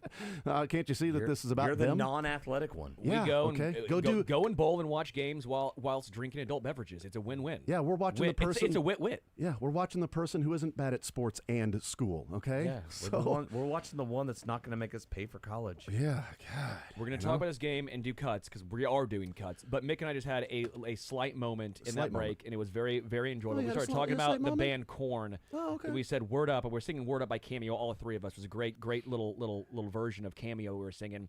And I said, you know who does a good cover of it? And Mick's like, yeah, Korn. I know the Korn version better. I'm like, no bleeping way. So we started talking about Korn and grunge and new metal. We had ourselves a time. I asked him what Adidas stands for, and he knew exactly what Adidas stands for. Adidas. No, if you're too young, if you're of a certain age, you know the song Adidas. Uh-huh. All day you dream about Adidas. something. Rock. Well, yeah, that's from like 15, 20 years before. They were saying that in the 1970s on the basketball or whenever it came out. Yeah. All right, the game. Paid. Okay. Wildcats tonight. In a serious note, K-State. God, I hope so. This is like the last. This is the last ride for me. Like I'm gonna back K-State tonight. Who had the cojones to say they would start 1 and 2? God, I've got it right here. Somewhere, look it up. Nobody. Yeah. Dude, those are stones. Nobody. Eddie House. Yeah. Nobody. They're a play away from being 2-1, but also play away from K-State wins tonight. I'm in. Final Final time time. away from being undefeated in top 10. I am ready to be hurt again. K-State, I'm with you. I think this is the last one.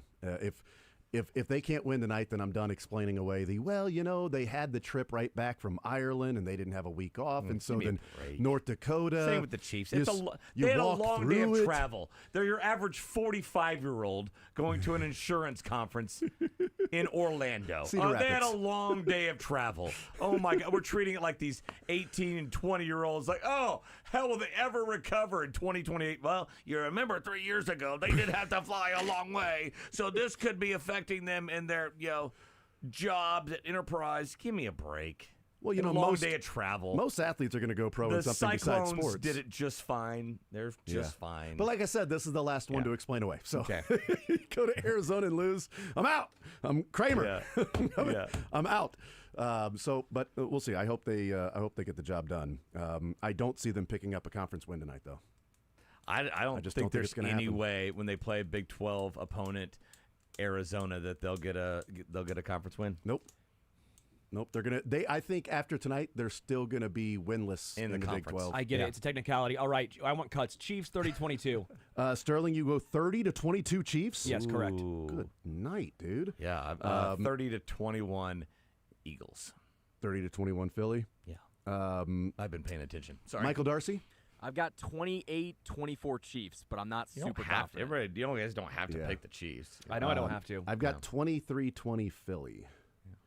I kept going back and forth and back and forth and back and forth and back and forth and back and forth. I didn't. Oh, the last Philly time the whole time I went back and back and back and back and back and back. Because we talk about John fourth and fourth and fourth and fourth and fourth. Back. Yeah, Chris Berman. The last time the Chiefs were home underdogs was Week 11 last year, in which they lost. So I mean, they lost by 9. So I mean it's. No, it was 2 years ago. Yeah, it was 2 years ago. 2 years ago. Week 11, 2 years ago, in which they were home underdogs, and they lost 30-21. Last year, they were in Buffalo. But before that, Mahomes had won 5 straight games as an underdog. But his most recent game, they have lost as an underdog, and a home underdog. They lost that one. He's 10-5 outright as an underdog. So it's not like, boy, Mahomes getting points. He's like, 14-1. It's a good record for an underdog, absolutely. I'll take that bet. You're going to bet the Eagles straight up, Chiefs straight up? Yeah. Yeah, I'm not betting that. No, not at all. But I'm going to go with the Eagles 23-20. All right, let's cut it up. All right, cut it out. I was waiting for someone who I could do this with. How hard do you want it? Hot and nasty. And I want to see him go pants somebody. Yeah. Make the other team's defensive coordinator say, "Can I put my pants on first?" Yes. And we've come full circle. Yeah. I like when you put the stuffing in the turkey and then Do you? take it out. If just everybody could have seen that motion. Beautiful How motion. you shuddered. Let me How put my you sunglasses it in back the on. turkey, and then you pulled it You out. yank it out. Yep. Yeah. Mark that. It's Kansas City Star. That is. Good job. Absolutely. That's Donald O'Connor. Well, no, Kirkhoff rhymes with jerk off. That's just coming to you now, huh? Just That's like, just coming to you now. And I was like, it said that. I was like, did they say no? That was. I'm like, oh my god! All these years, I never realized. When did you realize that, Blair? When you were back? Oh, is that it? We done? We got to go to break? Right now? You're saying go to the break. Right now. Break. So right now we have a minute.